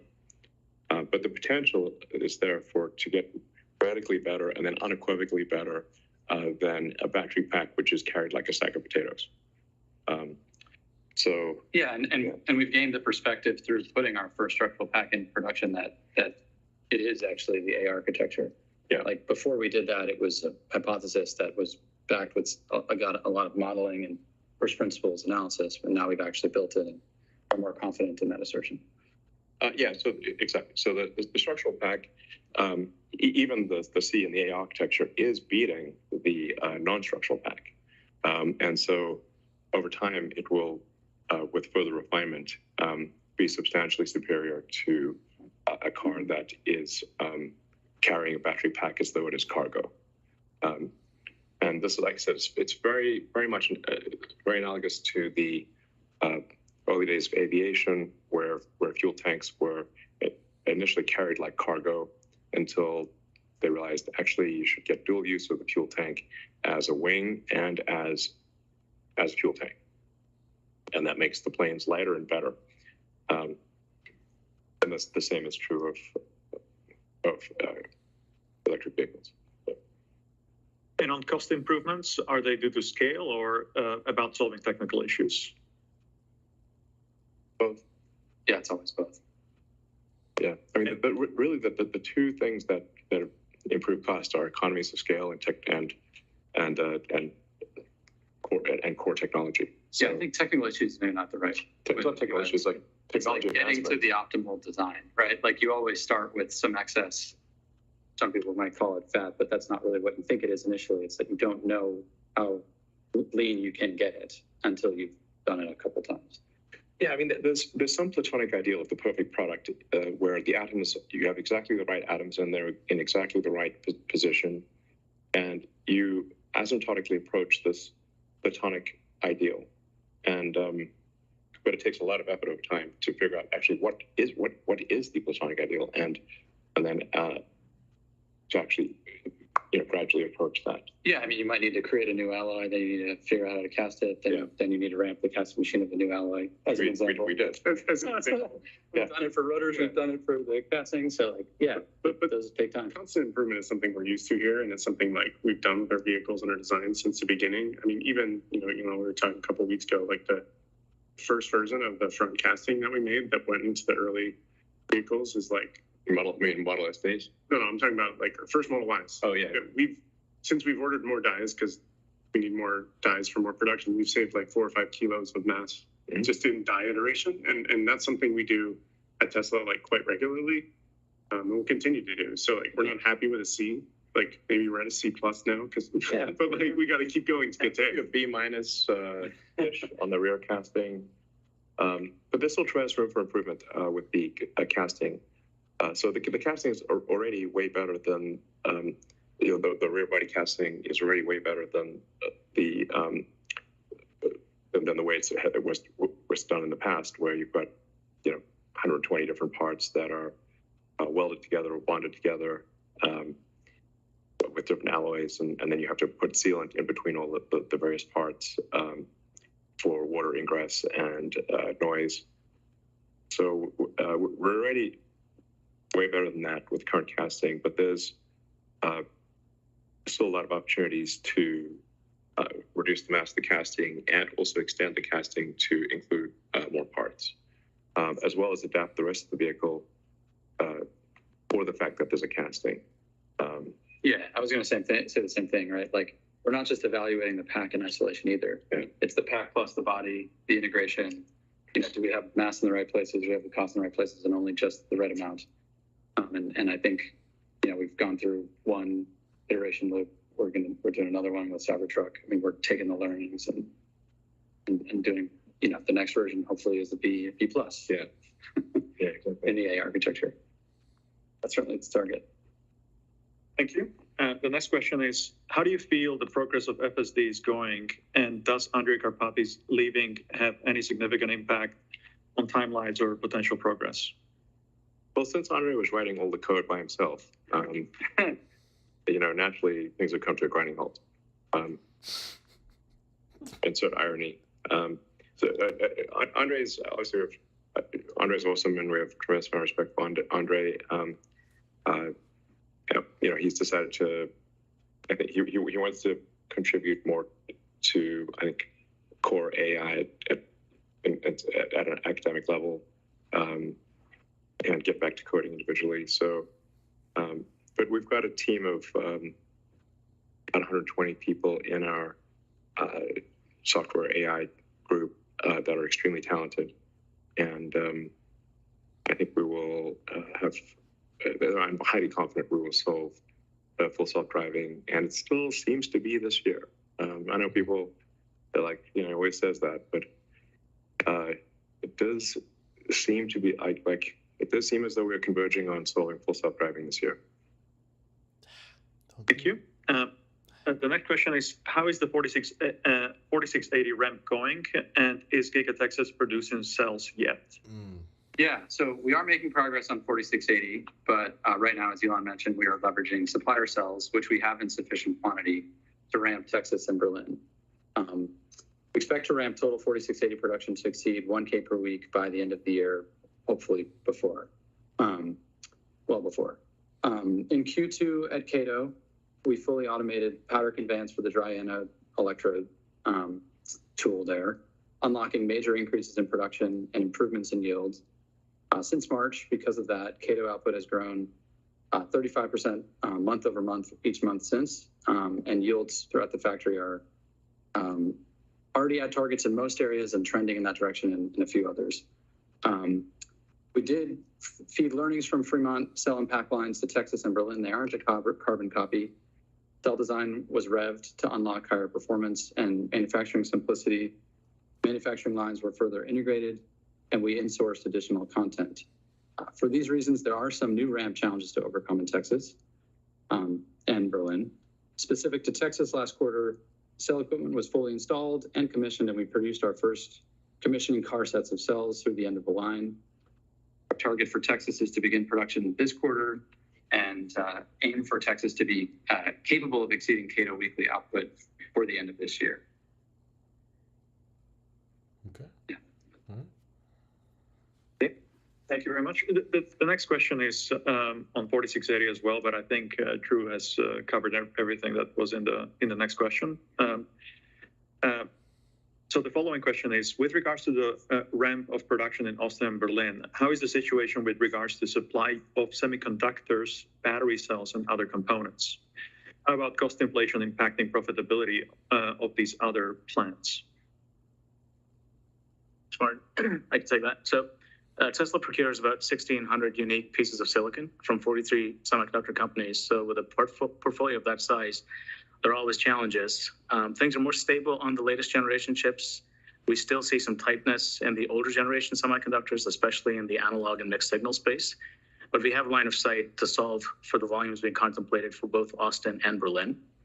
And on the cell front, like Elon mentioned, we have a comfortable margin thanks to record output from our partners and have line of sight that matches the planned output from both factories. We've grown cell production significantly on a 12-month rolling basis and have long-term contracts with all our partners for key battery metals. So we don't see any major problems for the components, of course, barring unforeseen COVID-related shutdowns.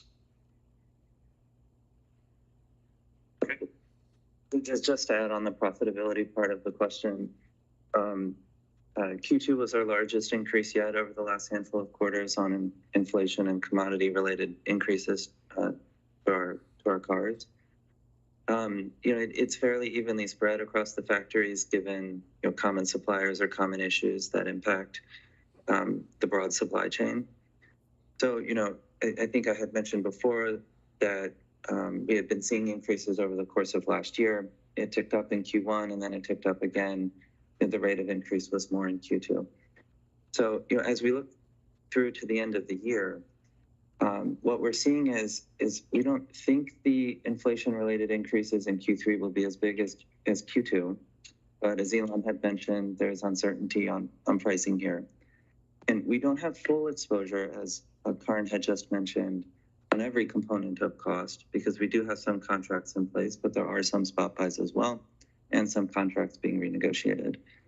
So we're managing it with pricing and in partnership with our suppliers, but it does continue to be something that is impacting our financials. Okay, thank you very much. And the last question is, when will the Cybertruck be officially available? We're hoping to start delivering them in the middle of next year. Delivering? Great, thank you very much. And now let's go to analyst questions. The first question comes from Pierre Ferragu from New Street Research. Pierre, feel free to unmute yourself. Hi guys, thanks a lot for taking my question. I'd like to ask a question on 4680 and the structural battery pack.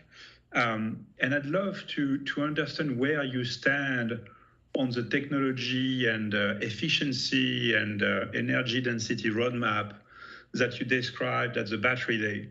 So what I'm trying to understand is, where do you stand on the architecture of the battery cell itself? How much silicon do you have in it? How much energy improvement have you achieved already so far? The reason I'm sorry? No, go ahead.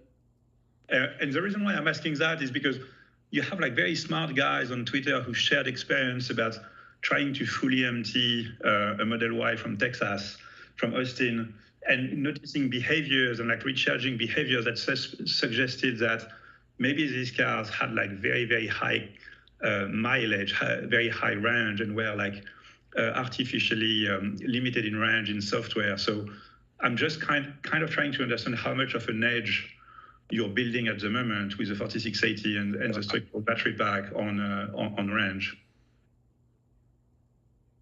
Good question. Yeah, let me try to provide like a super straightforward answer. Like, as Elon mentioned before, our priority was really on simplicity and scale during the initial 4680 and structural battery ramp. So we weren't like putting all the bells and whistles in from day one, because if so, we would be sort of suffering under a string of series miracles that we would need to achieve to get going. But as we attain the manufacturing goals that we've stated, hit the ramp that we need to hit next year, we are certainly planning to layer in new material technologies and higher range structural packs. Like we're not like holding back goodies for some rainy day or something like that. Yeah, maybe another way of putting it is that our focus right now is on basically dozens of little issues that inhibit the production ramp of the 4680. Some of the more challenging ones have been feeding the anode and cathode material, because we were using this revolutionary dry electrode process. But when something's revolutionary, it's a lot of unknowns that have to be resolved. So we're confident of resolving those unknowns, but it's very, very difficult. We're making rapid progress on that front. So the first order of business is really get the basics right, get to high volume and high reliability, and then very rapidly iterate within that to enhance the energy density and reduce the cost of the cell. Yeah, totally agree. Yeah. Okay, thanks. I'd say we are highly confident of a good outcome. It's the exact counterpoint of that is perhaps it is of some debate, but the outcome is not. Yeah, and specific to the dry process, we made a major advance this past quarter in Cato that the team is really excited about, and congrats to the team for achieving that. But I should also emphasize that it is not as though Tesla intends to displace our suppliers of battery cells. The Tesla battery cell production is in addition to what our suppliers can do, and we want our suppliers to grow their battery output as fast as they possibly can, and that goes for the entire supply chain. The fundamental rate limiter for Earth transitioning to sustainable energy is how fast can you grow lithium-ion battery output per year. This is the fundamental rate limiter for Earth transitioning to sustainability, because you need the batteries for two of the pillars of sustainability: the stationary storage and for vehicles. Yeah, and I just want to stress that a lot of these, higher energy density technologies are not necessarily scalable. I mean, most of them are not scalable from what I've seen. And so like focusing on them is a distraction from the mission. Like it really is, how do we scale as fast as possible? And, we're taking these risks that we've discussed at Battery Day, and our plan is as we de-risk them and they are successful, we want to bring them back to our partners so that they can go faster too, because that's all on the mission, right? Like, how do we accelerate? People often ask me if is some breakthrough needed in in battery technology for the world to transition to sustainability? The answer is no. Even if there was zero technology breakthroughs, literally zero, from where the technology is right now, we could fully transition Earth to sustainable energy. The issue is very much the rate at which the entire supply chain, from mining to refining to cell production, how fast can that grow? It's growing fast, but the faster it grows, the faster we transition to a sustainable energy economy. This is actually a great, exactly where my follow-up is. So, Elon, you always mention, this 50% per annum sustainable growth target that you guys have, and so my question here is, when we see like the difficulty regarding like commodities, raw materials, swinging prices, I'm kind of wondering, as you are planning for this 50% per annum growth, if we stand today over the next 5 to 10 years, how much of that do you feel you've secured through your work at entering into long-term contracts and things like that? And you were calling for entrepreneurs to go into the lithium business. And so does that mean you don't have enough lithium secured to grow 50% per annum over multiple years?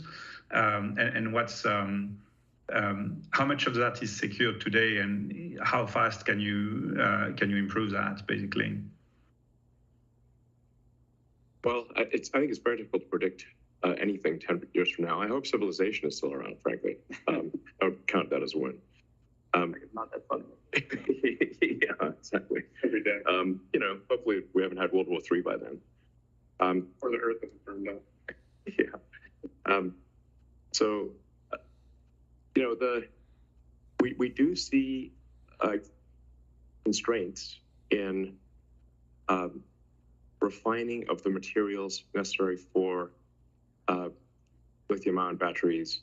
I do want to emphasize it is not due to a scarcity of the raw material. In the case of lithium is one of the most common elements on Earth. It's pretty much everywhere.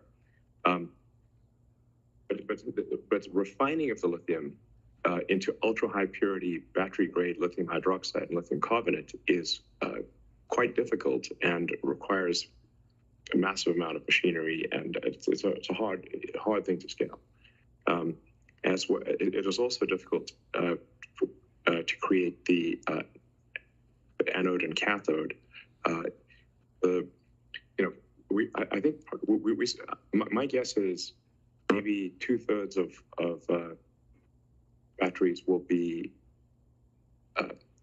iron phosphate, or maybe iron phosphate with some manganese. And there's a ridiculous amount of iron on Earth. In fact, Earth is a little bit of trivia. Somebody says, what is Earth made of more than anything else? Iron.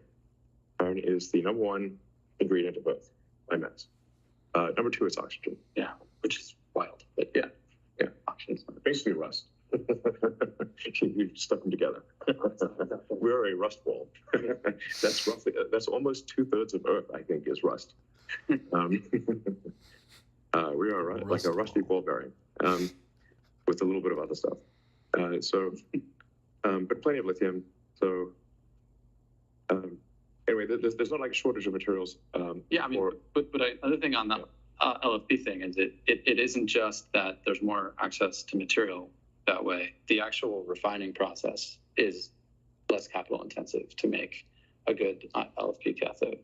And so there's it's not just scalable on the resource side, it's scalable on the refining side.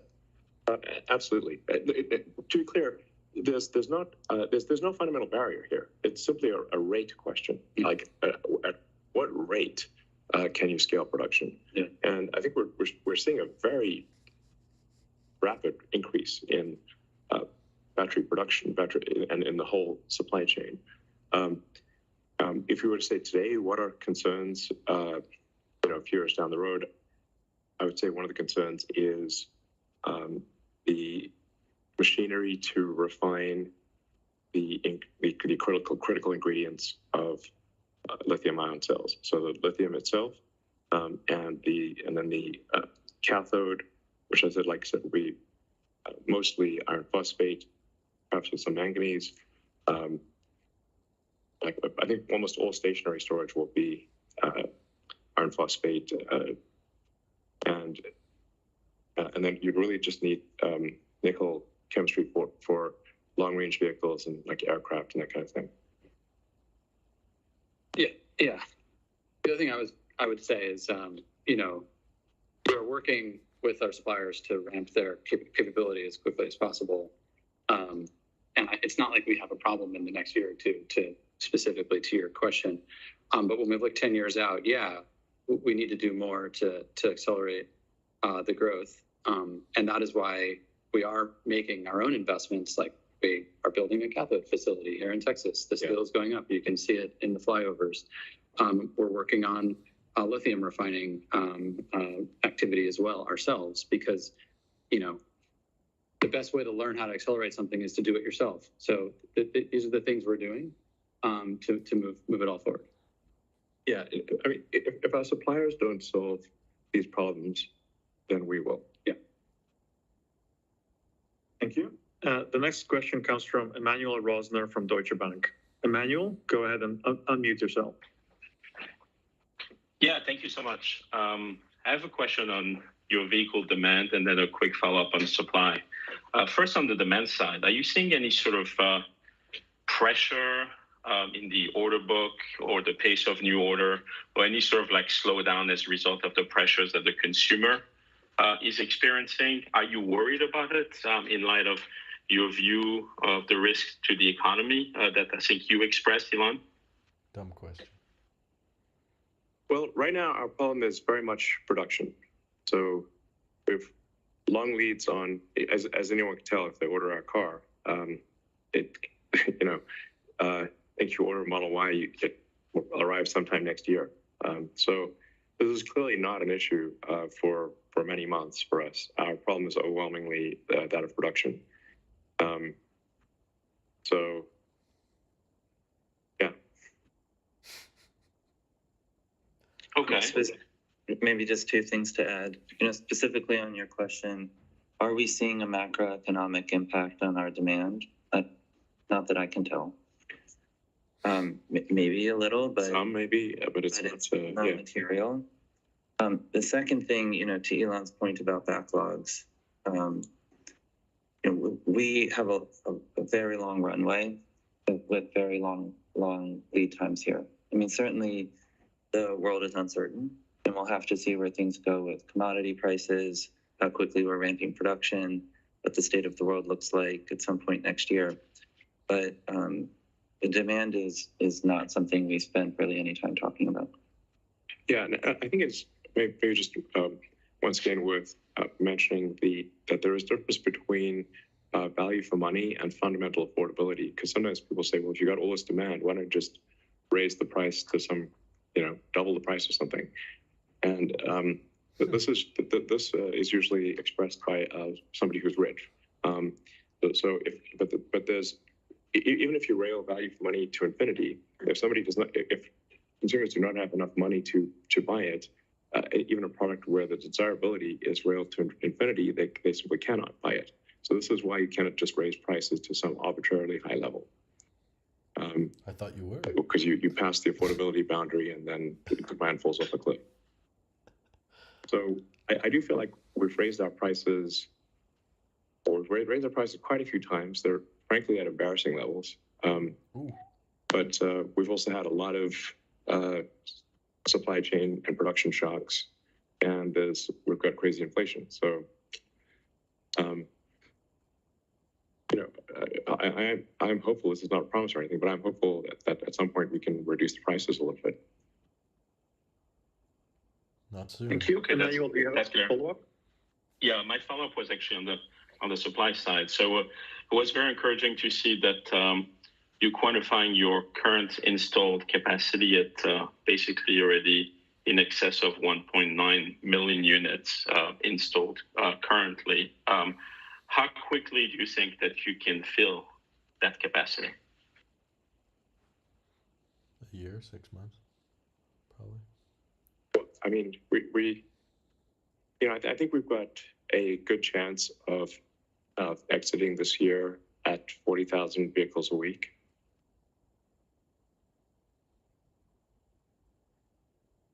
Yeah, I mean, our internal plans are to have the capacity utilized by the end of the year. It takes time to ramp there. It'll be a challenge. There's a lot that needs to happen to get there, but that's what we're working on. Yeah, we've had many 30,000 car weeks already, so I think a 40,000 car week is within reach by the end of this year. Should be over Shanghai 2 million. and Fremont, as we said last month, were record production, and they're really firing. It's a bad term. Doing really well. Yeah. But then Austin and Berlin are coming on strong. Theoretically, they also had record quarters last quarter. And if we ramp them to the capacity shown in the deck, by the end of this year, we'll be at that rate. Yeah. But there's always a lot of uncertainty, and like in the production ramp looks like an S curve, and that intermediate part of the S curve it's very difficult to predict that with high certainty. But the end part of the S curve, you can say, I think you can have a lot more certainty, and so that's why I'm confident we'll get to 5,000 cars a week at in Austin and Berlin by the end of this year or early next year, and probably, but not certainly, 10,000 cars a week at both locations by the end of next year. Wow. Thank you. The next question comes from Colin Rush from Oppenheimer. Colin, go ahead, please.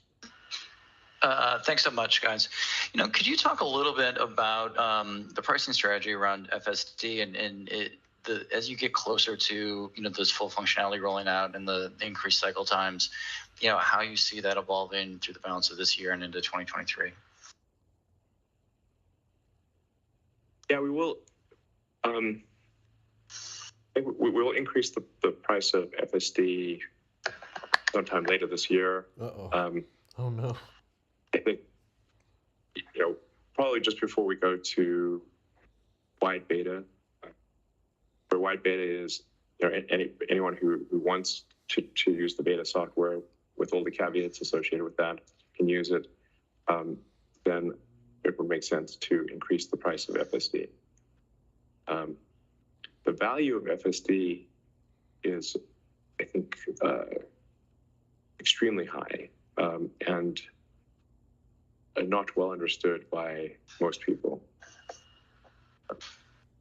It is basically currently ridiculously cheap, assuming FSD materializes, which it will. Cheap.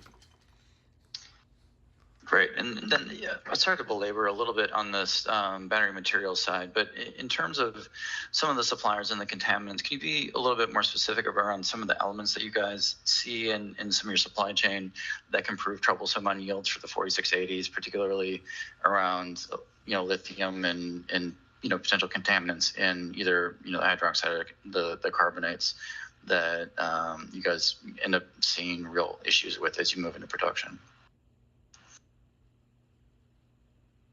Yeah, I don't really think we have anything to comment on. Yeah, the purity specs of lithium on this call right now. Yeah, contaminants for the 4680 are not a factor. This is not an issue. Okay, thank you very much. The next question comes from Tony Sacconaghi from Bernstein. Tony, go ahead, please. Yes, thank you for taking my question. I have two as well. In response to the question around demand, I think, Zach, you said maybe a little, and Elon, you said maybe some indication that you might see some pressure on demand. And I'm wondering if that is really just speculation or whether there's any empirical data that you saw in the last month, whether it be cancellations or order lead times, that led you to make that comment. I think anecdotally, if you squint, the lead times have gotten a little lower over the last 4 months in both China and the US. That's really the only visibility investors have. So I'm wondering if you could maybe elaborate on whether that's really just your, sort of anticipating there could be some impact because of high prices, or whether there is something anecdotally or quantitatively that you could point to, please. Why are we talking about this? This is so stupid. I mean, I think we've said this now for many years, and it is proven true. Tesla does not have a demand problem. We have a production problem. And we've pretty much almost always had it with, with very rare exception, it's always been a production problem. I think that will remain the case. Don't even. Also, there's a denominator and a numerator, and like, If you increase production, yeah. Yeah, absolutely. As we increase production, more demand is needed. Absolutely. Well, it's more just like you can't look at the backlog and state much about demand because we're doing a lot on the other side to change the production. But we're trying to make the backlog lower, not longer. by building factories and building more cars. We don't want a long backlog. That's annoying. It'd be like go to a restaurant and you order a burger and you have to wait 3 hours. I'm like, that's annoying. You want to get your burger right away. Same with the car. So we want the lead times to reduce. Okay, thank you. No, I was just trying to follow up on the fact that you both said that maybe you were seeing demand be impacted a little bit, and that was the spirit of the question. Maybe I could say like we don't have like because we see daily orders from around the world for our cars. It's actually it is like a mood barometer of people's confidence in the economy. But one can't read too much into it because things can vary a great deal from one day to the next. Consumer sentiment is all over the map. So it's manic. I was manic depressive, frankly.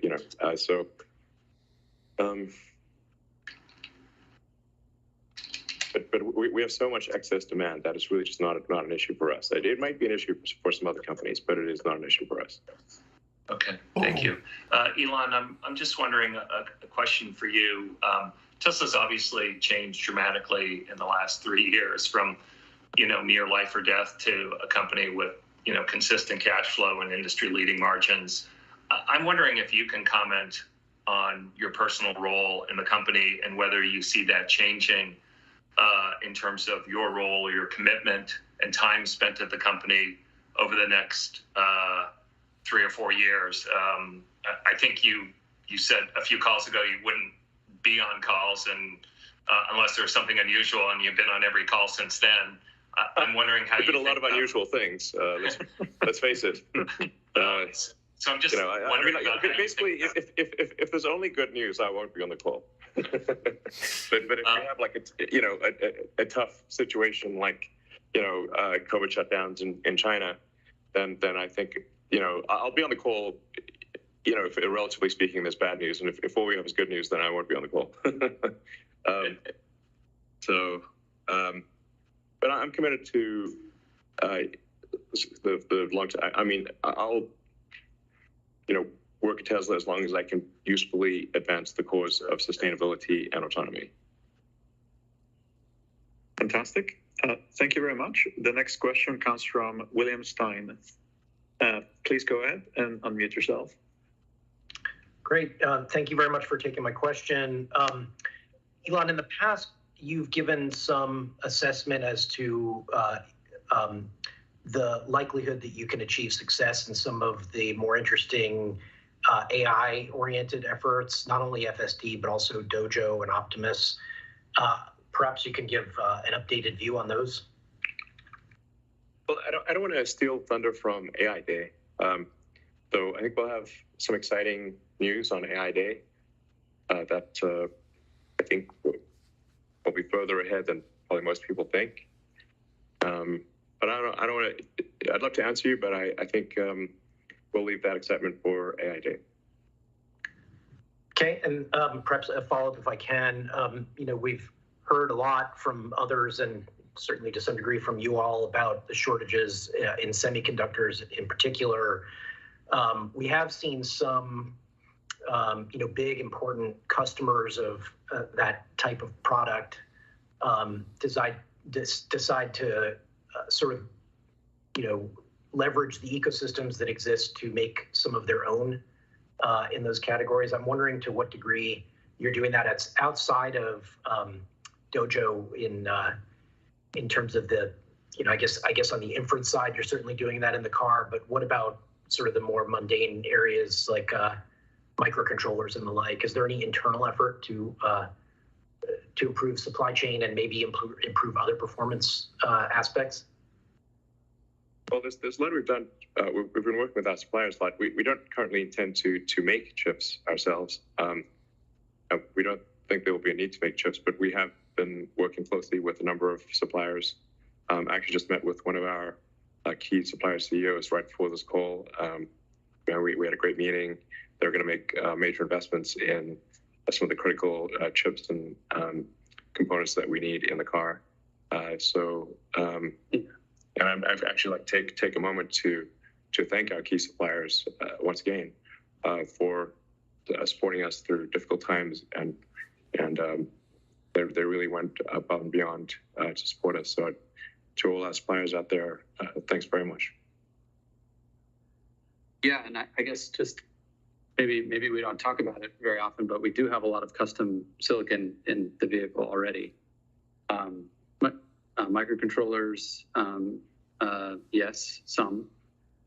Battery management, yes, some. Power electronics, yes, some.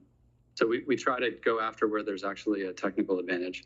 And in the future, I think we're going to look at where there's a supplier advantage as well. Even supply chain advantage. Even now, where there's supply chain issues with our tier 1s and tier 2s, Karn and Roshan get into it with us on the engineering side, and we find solutions, whether it's alternative chips or, changing the entire structure of the stack to make it work. And I think that's an advantage we have that many other OEs just simply cannot. Yeah, I think Tesla is as much a software company as it is a hardware company, and so one of the ways that we've been able to address supply chain issues on the chip front is by rewriting our software to be able to use different chips, or in some cases achieve dual use of a single chip, which is even better. And actually, quite frankly, the chip shortage served as a forcing function for us to reduce the number of chips in the car. Simplify.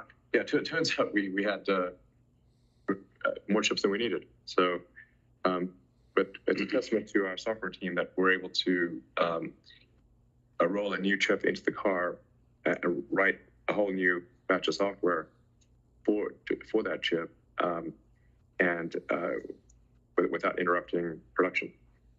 Yeah, and our goal is, as we mature and scale the platforms, to integrate more functionality into fewer chips. Like that is the way that it's gone with laptops and phones. It's going that way in cars, and we're trying to do that wherever it makes sense to do it. Yeah, as quickly as we can. I mean, from a supply chain standpoint, what do you think about the chips and whatnot? Yeah, I mean, from a high level, instead of designing and building our own microcontrollers, we're partnering with key partners that understand the architectural requirements, and they'll take the specs and design something for us. We've done that, to your point, Drew, in the battery sensing space. We've got some application-specific ICs. But yeah, integrating, reducing the number of components, it makes the supply chain easier, but it also makes the reliability of the end product better because there's less failure points. So that's always been the mantra. At times, we also go at the wafer level and try to consume less to achieve the same functionality.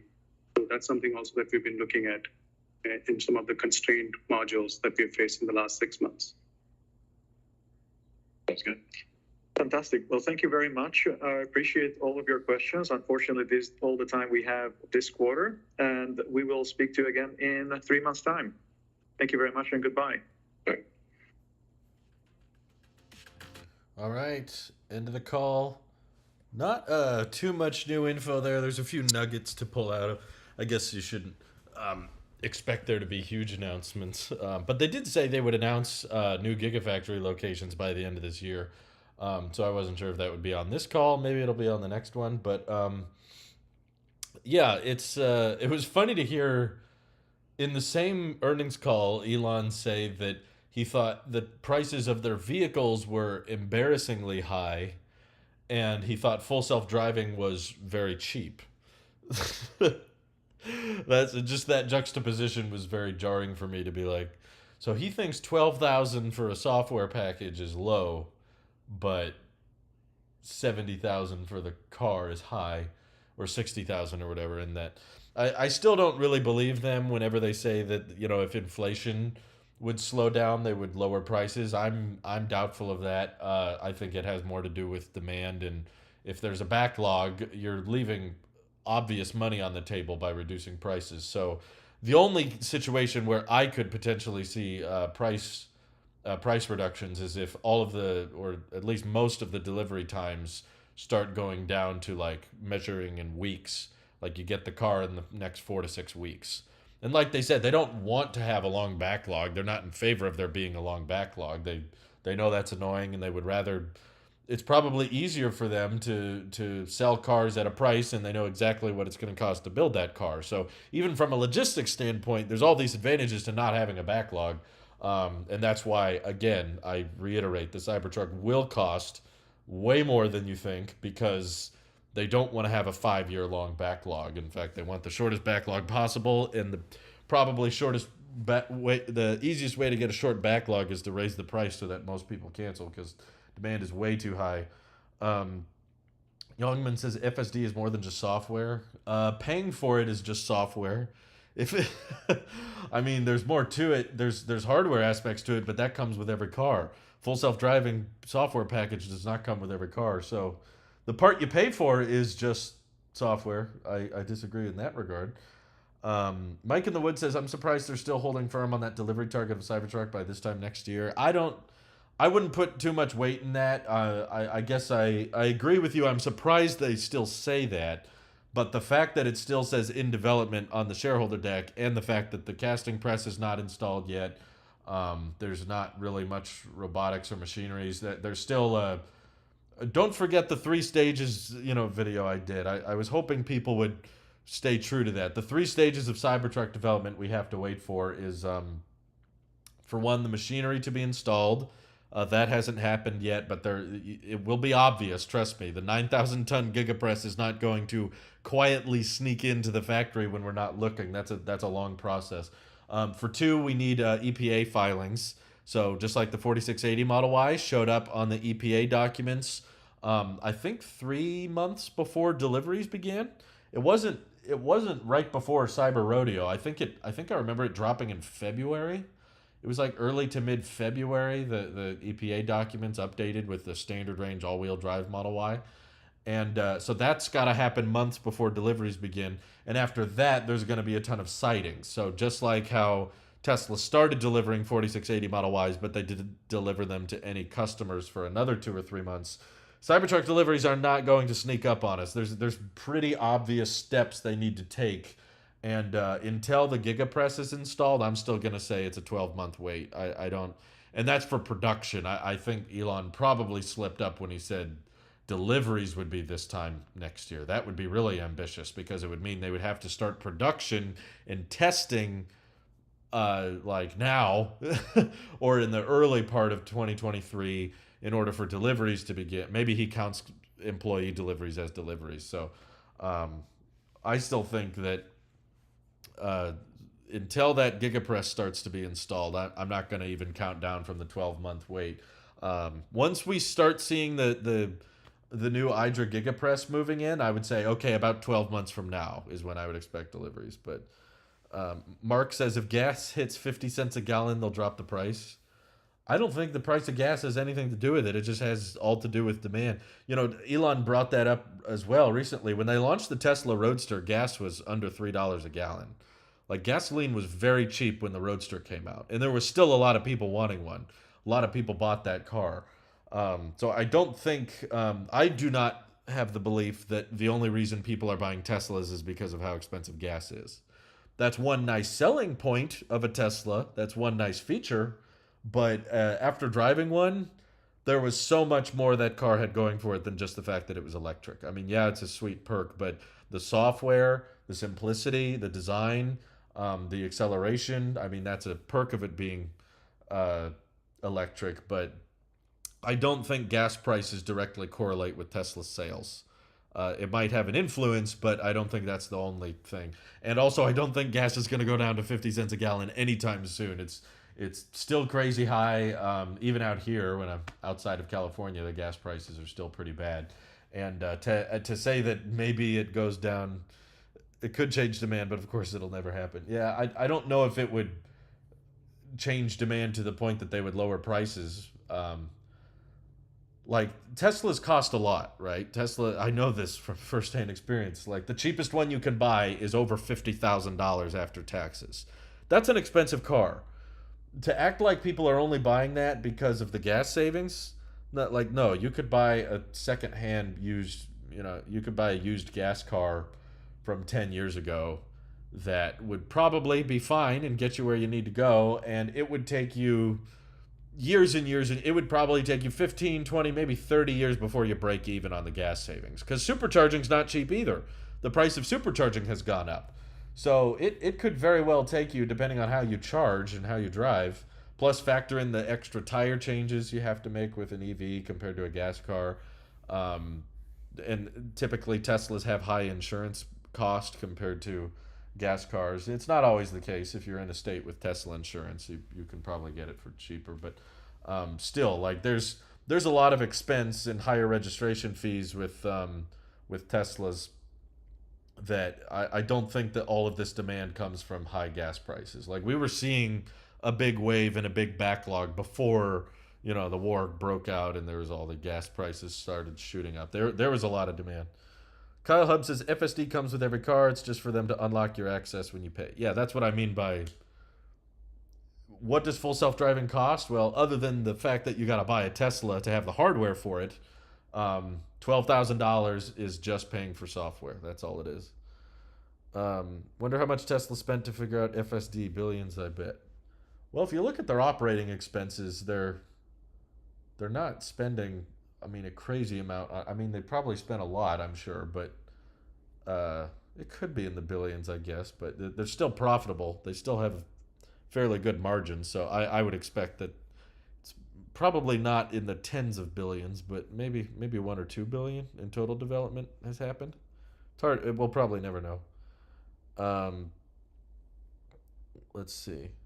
Yeah, I was surprised. I was also surprised that they stuck with that Cybertruck timeline. I think someone asked something earlier. I don't know if they're still here, but I wanted to at least address it. I think autopilot should be transferable. We talked about that.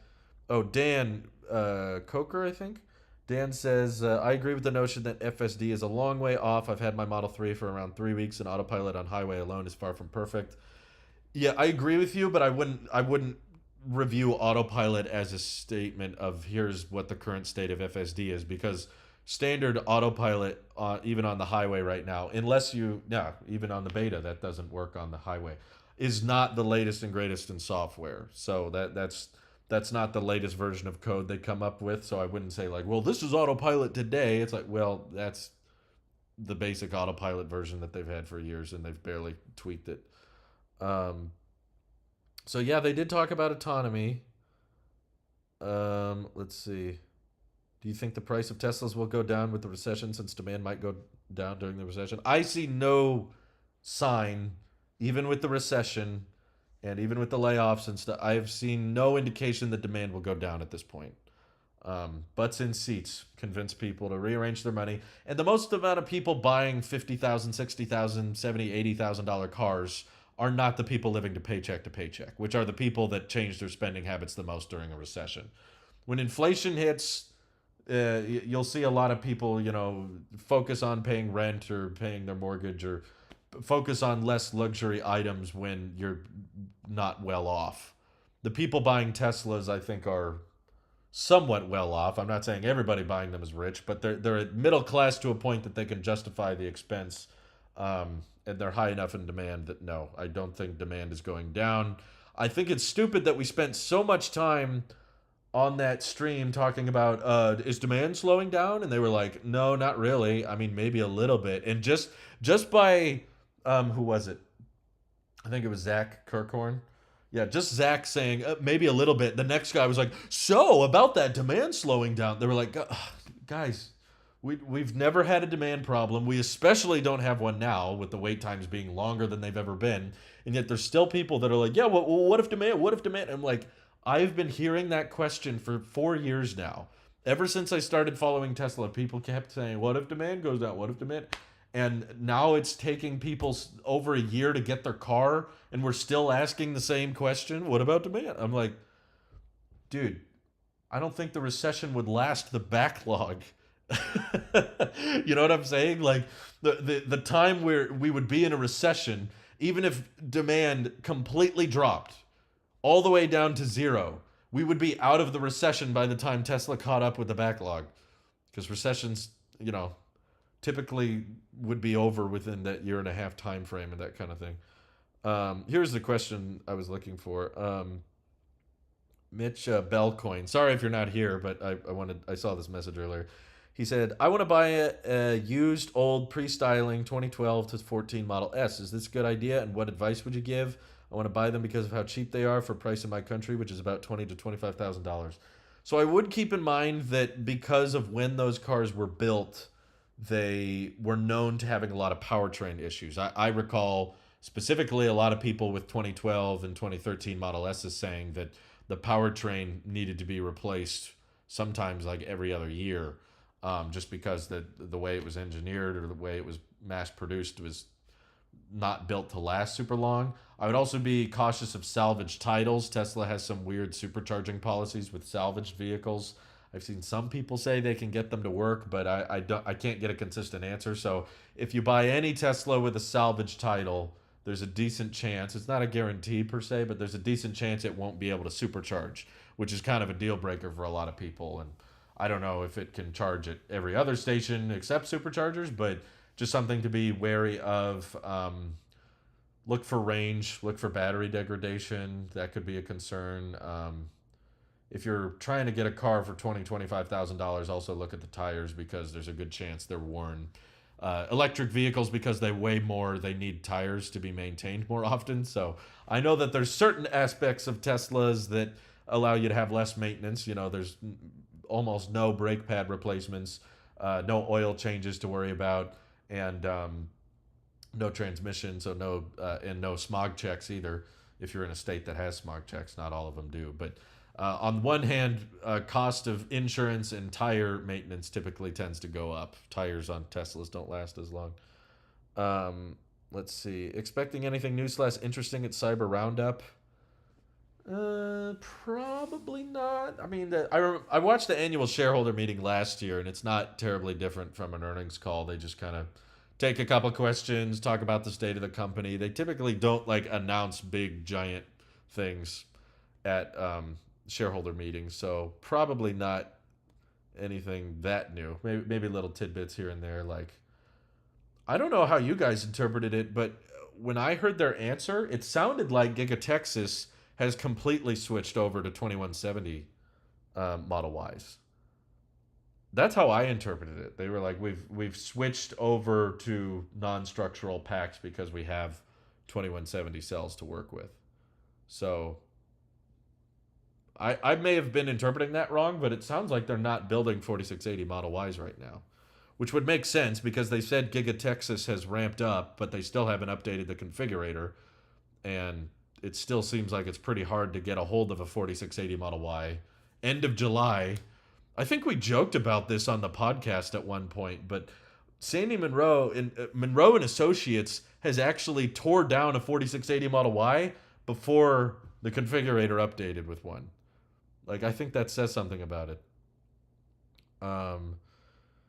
Let's see. I think the mistake is assuming rate of improvement will be static. I think once Dojo comes online, it's going to spike the rate of improvement. At this point, I think it's just more training samples.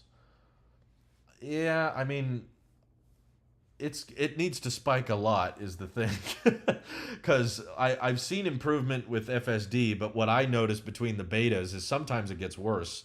And sometimes a beta will perform better in a certain region and worse in a different region. On the same FSD beta, I've seen Chris from Dirty Tesla say, yeah, this is way better. It's really gotten better. And Mike, Model Y Mike from our podcast, say it used to be great and now it's gotten much worse on my route. So there's a lot of that, I think, development going on where it's like, oh, it's good here. We fixed a problem in this area, but it made it worse in a different area. So it's kind of a constantly moving target, and you're on a bumpy road as you're trying to aim at the target. So just because of how many times they've been wrong on the timelines, I think that I just don't believe them anymore when they say end of this year. And I'm not trying to be pessimistic. I'm not trying to be doubtful, and I'm not shorting the stock or anything. I still own Tesla stock, but I'm just trying to say, like, Elon and the Tesla team do not have a good concept of how long something takes to accomplish. You know, it'd be one thing if they miss their timelines like twice, but they've missed their timelines like 5-6 times. And I'm like, how many times does someone have to miss a timeline before you say, "Yeah, I don't think that's going to solve anything"? And there's always hype words, and I think Dojo is another one of those hype words. Like, it all sounds very impressive when you go back and watch AI Day and they talk about machine learning and how it works. Yeah, I'll admit, when I watched AI Day, I was like, okay, maybe they're going to figure this all out. Maybe I should get a Tesla soon, because if they do figure out level 5 autonomy, they're probably going to stop selling cars to people. There would be no sense in selling cars to people if you could turn every car you make into a robotaxi. But then I see how it performs, and then a year goes by, and Dojo still isn't online, or maybe it is and we don't know it. But he used to say version 11, that's when everything starts to blur together. And once we get version 11 out there, that's going to solve all this stuff, and it'll perform really, really well, and it'll merge highway driving and city driving and all become this single stack. And now, in his more recent train of tweets, he's saying, actually, most of version 11 is in all of these 10.x updates. So actually, version 11 isn't really that big an update anymore. So it's like, I feel like that's what's going to happen again with Dojo. It's going to be like, oh, this is the big upgrade. We've got it online now. And it's like, oh, yeah, it's a little bit better, but it's still not quite there yet. We got to wait for Dojo to rev up, and then we got to wait for the updates to get better. So because I've just seen so many timelines missed over and over and over again, I'm just past the point of believing any timeline. Like, I'm not going to believe this tech is possible until I see it, because listening to Elon say when he thinks it'll be done is not getting anywhere.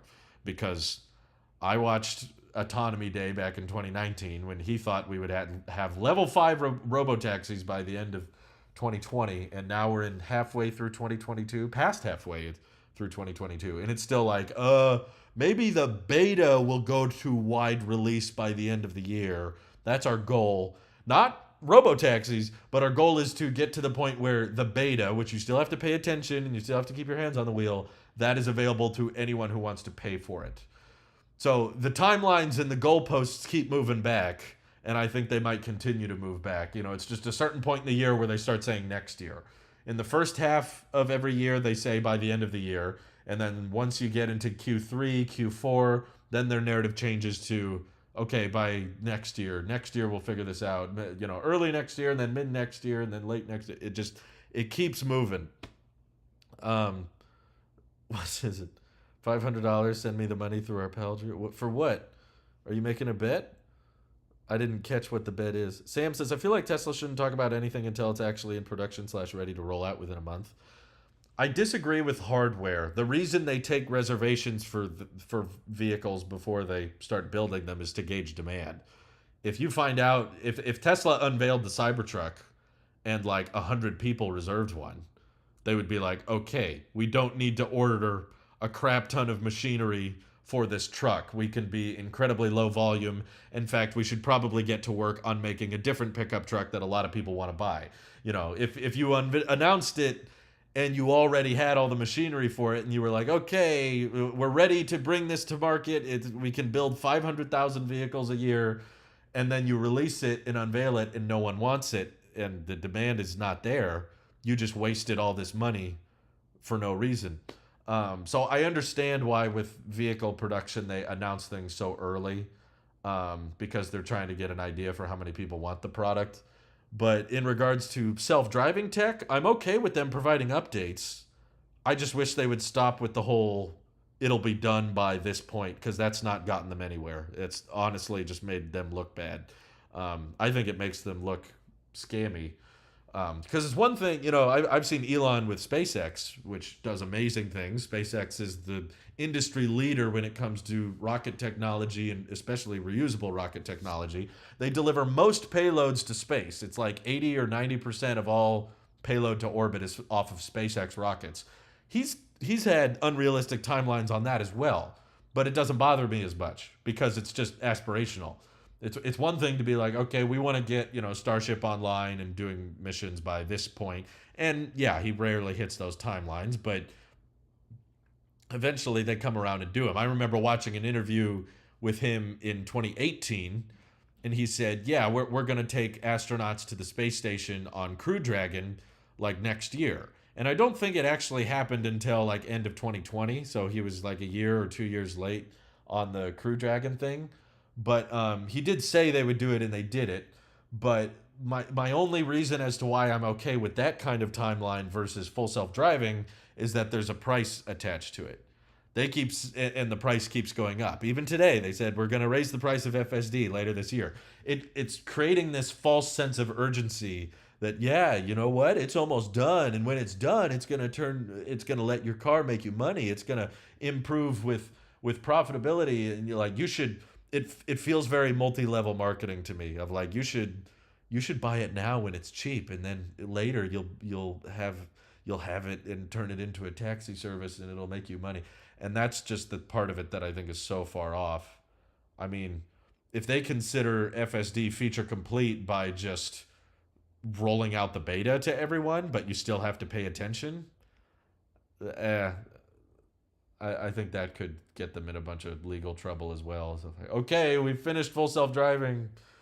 Okay, where's the robotaxis? We need it to get a little bit better than that. So, it's out, but you still have to keep your hands on the wheel and you still have to pay attention. It's like, so why is it called full self-driving if I have to be there and do everything? Maybe the difference with Starship development is we can actually see it happen in real time. I mean, we could see FSD beta get better. I mean, we watched the videos, and over 100,000 people are rocking the beta and testing it out, and we can watch how it handles turns and corners, and people give them scores. So we can kind of see it happen in real time, but it's definitely not like, okay, the beta handles that turn really well, I guess it's time for robotaxis. Like, no, it's not really how it works. Elon is aware of his predictions, so this time I believe him. Well, you could have said the same thing 2 years ago and you'd still be wrong. If he's aware of his predictions, why is he still making them? Because, I mean, I don't think Elon is lying, to be fair. I don't think he's saying this thing without believing it. I just think he's believed it for a long time.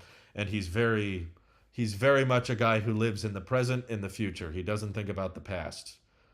And he's probably not thinking about how often he said this. And when he goes to the autopilot team and when he looks at the software, he's probably like, wow, this is the best it's ever been. That must mean we're really, really close. And then a year goes by and he goes, wow, this is the best it's ever been. That must mean we're really close. And he's just failing to grasp the length of this chasm between driver assistance and driver replacements. And I think that's where I see the fundamental difference. It's like, I believe Tesla has the best driver assistance features in the world. And I think they will continue to have a lead in the best driver assistance. And I want to utilize the best driver assistance. I'm a big fan of that. I want the car to do more and more, and I want to pay less attention because that makes driving easier. If I could just sit back and relax and watch a movie or go on my phone while the car's driving, that's the dream for me. That's the most I've ever wanted. I never had a dream to one day let strangers ride in my car. That was never what I was hoping for. Lol Freak Waka says, also SpaceX has a contract with NASA.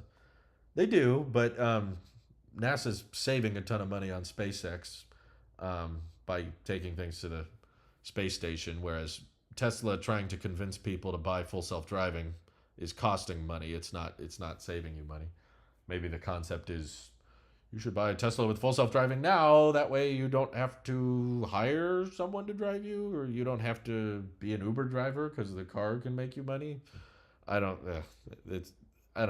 It's SpaceX being late on things doesn't bother me that much because they're not trying to convince people to buy their stuff. Whereas Elon keeps saying full self-driving's cheap, yeah, and it's gonna make you money later. It's like, ugh, that just doesn't sit right with me. Feels very scammy. And I don't like that aspect of the business. It's probably the biggest thing I would change about Tesla because I'm a big fan. Honestly, at this point, after I test drove the Model 3, I kind of feel comfortable saying Tesla is my favorite company in the world, even more than Apple. And the people who watch my tech channel know how much that means. I just don't feel like Apple innovates that much anymore. Not that they need to.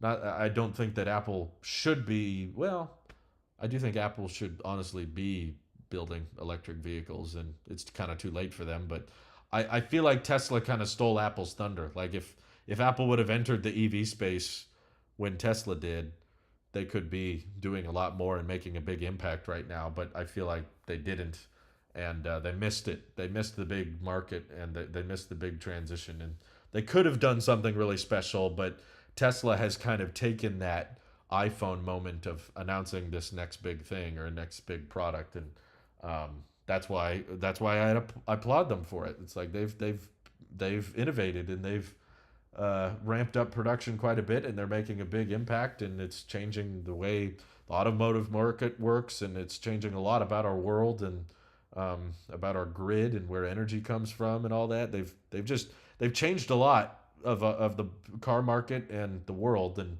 definitely how I think of cars has changed because of them. So they're like my favorite company in the world, but again, no company is perfect. There's always room for improvement, and in my view, change the name, don't call it full self-driving, and change the narrative. Don't say it's going to be done by a certain point, or because this is research and development. No one's figured this out. Like, no one has solved level 5 autonomy. So stop acting like you know when it's going to be done, because you don't. It's like it's impossible to know.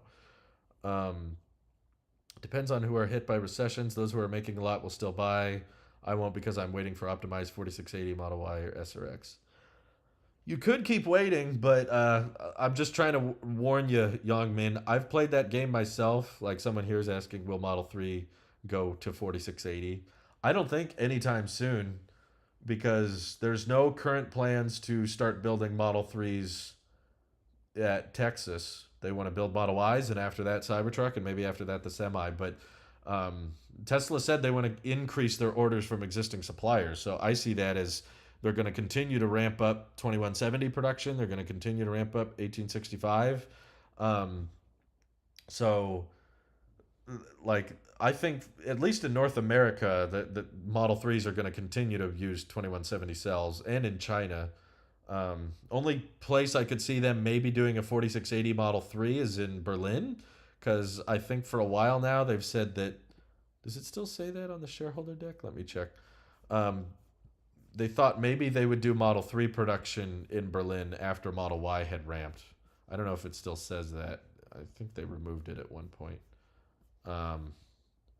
Yeah, they have. It doesn't say that anymore. So at this point, there's no current plans to start building Model 3s in Berlin. That would be nice, though, but I wish they would. So there's no current plans they've laid out at bringing 4680 to the Model 3. And the one thing I want to warn you about, Yongmin, is I was waiting for 4680 Model Y for a long time. And now it finally came out, and it's not that different. It's pretty dang similar. Like they said, they're not baking in any bells and whistles. They basically confirmed on the earnings call there's no software update coming that's going to improve the range on the 4680 Model Ys. And they were straight up asking them that. They're like, is there more in there that you could unlock via software? And they were like, no. We're not hiding things. The car can do what it can do, and that's it. Like, the 4680 cells are not that much lighter. They're not much more efficient yet, and I think the idea is over time they can get better. But the truth is, so can 2170s. Panasonic already has a roadmap to increase energy density in the 2170 cells by a certain amount every year. So I wouldn't worry too much about the size of your battery. He said that they're working on higher grade 4680s, but again, it's going to be based on how many vehicles they can build. That's going to be the primary focus. I don't think that means they're going to do a 400-mile range Model Y, because they would much rather just build more Model Ys with 300-mile range or less, because clearly there's a ton of demand for the 279-mile range Model Y. So I wouldn't wait for the 4680s if I were you. I think that 4680s are a big help to Tesla. They help Tesla make vehicles faster and more profitable. To the consumer, I don't think they change much. Maybe a little bit faster charging, but I haven't seen someone do a side-by-side comparison of how many miles you get back on a long range, because the long range Model Y can support still faster charging speed. The charging curve of the 4680 Model Y is pretty good, but it's not, I never see it hit 250 kilowatts. I think at max it hit 230 and then it goes down. So you've got a bigger battery pack in the long range. So the miles you get back on that thing are probably pretty dang close to the 4680. I just don't think it's a big reason. It's not too late. EV is less than 10% now. My point is they're too late to make a sizable impact. If Apple enters the EV market now, it's going to be like Lucid doing like a couple thousand vehicles a year in a high luxury market, super expensive. Not something that everybody would buy. But what else did someone ask?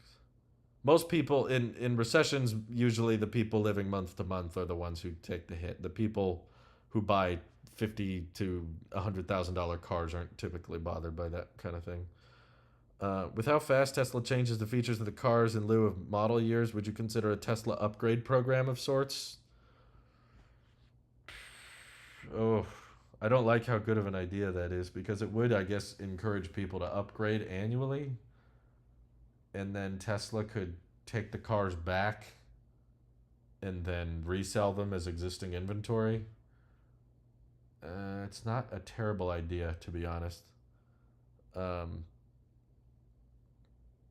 Tesla, Lol Freak says Tesla would never do that. They want you to buy a new car, but that's his point. I think his point was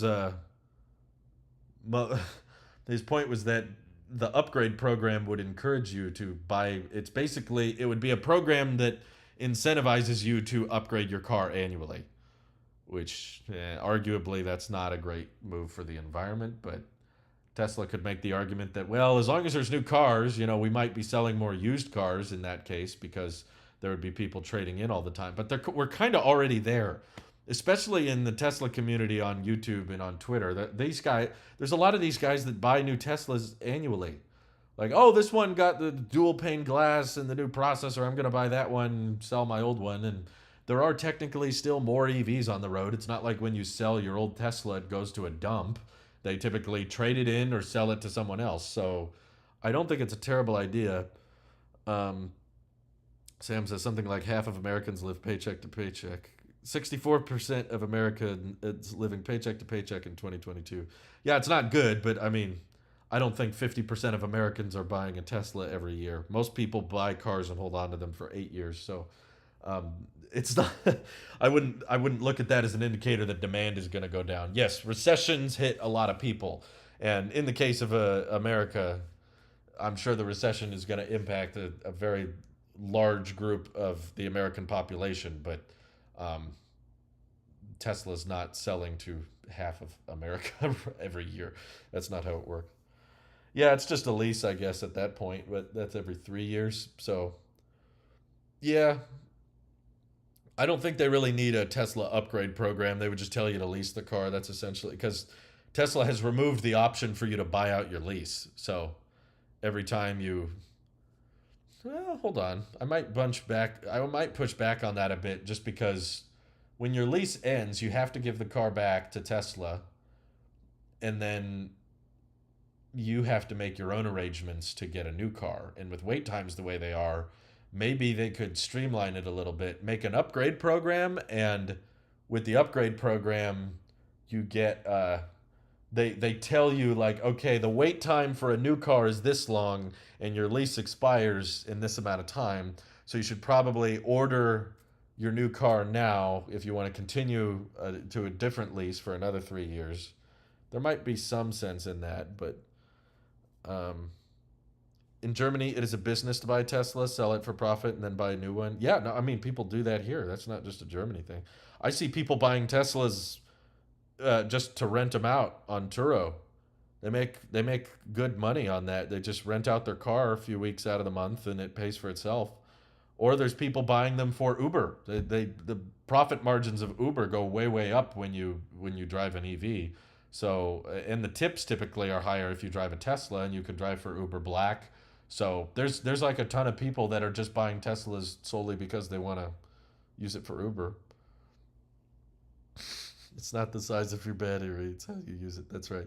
Scott says, did they say anything about LFP? Not anything new. Basically, all they said was that Elon thinks in the future 2/3 of all batteries will be iron phosphate. I agree with him on that regard. I disagree with the FSD stuff, but if you're thinking to yourself, I'm not going to buy an EV in the next year, but I hope to buy one someday when they get cheaper, it's very likely that you will buy a EV with lithium iron phosphate. That's the chemistry. That's the breakthrough people are talking about. It's cheaper, faster to scale, lasts a long time, safer. You can charge it to 100% every day. There's so many great perks of LFP. Only a couple of compromises, but with fast charging being accessible and home charging being so popular, I just think that LFP is the future. Only vehicles not using LFP will be long range vehicles. If you're the type of person that lives in a colder climate and you want like a 350, 400 mile range EV, or if you're towing a lot and your range gets cut in half, those people will use the nickel cells that are higher energy density. But we're not, I think there's a lot of people that have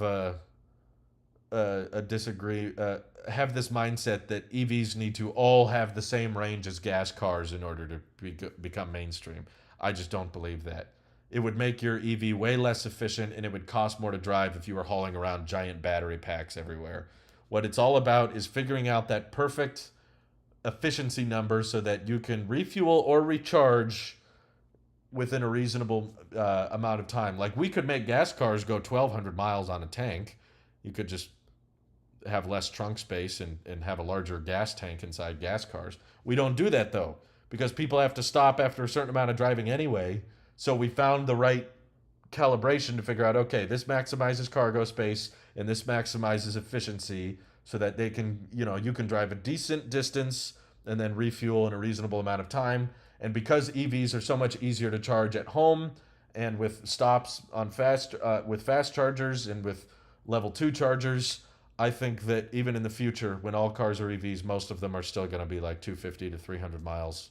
With a adequate charging network, you really don't need to worry about having 400, 500 mile range, unless you're towing or driving long distance in the cold. I'm not saying all EVs will be under 300 miles, but I think most of them, like if you could one day buy a $25,000 car, electric car with 400 miles of range, if that's possible, then you would be able to buy like a $15,000 car with 300 miles of range or less, 250 or something. And which one do you think most people are going to buy?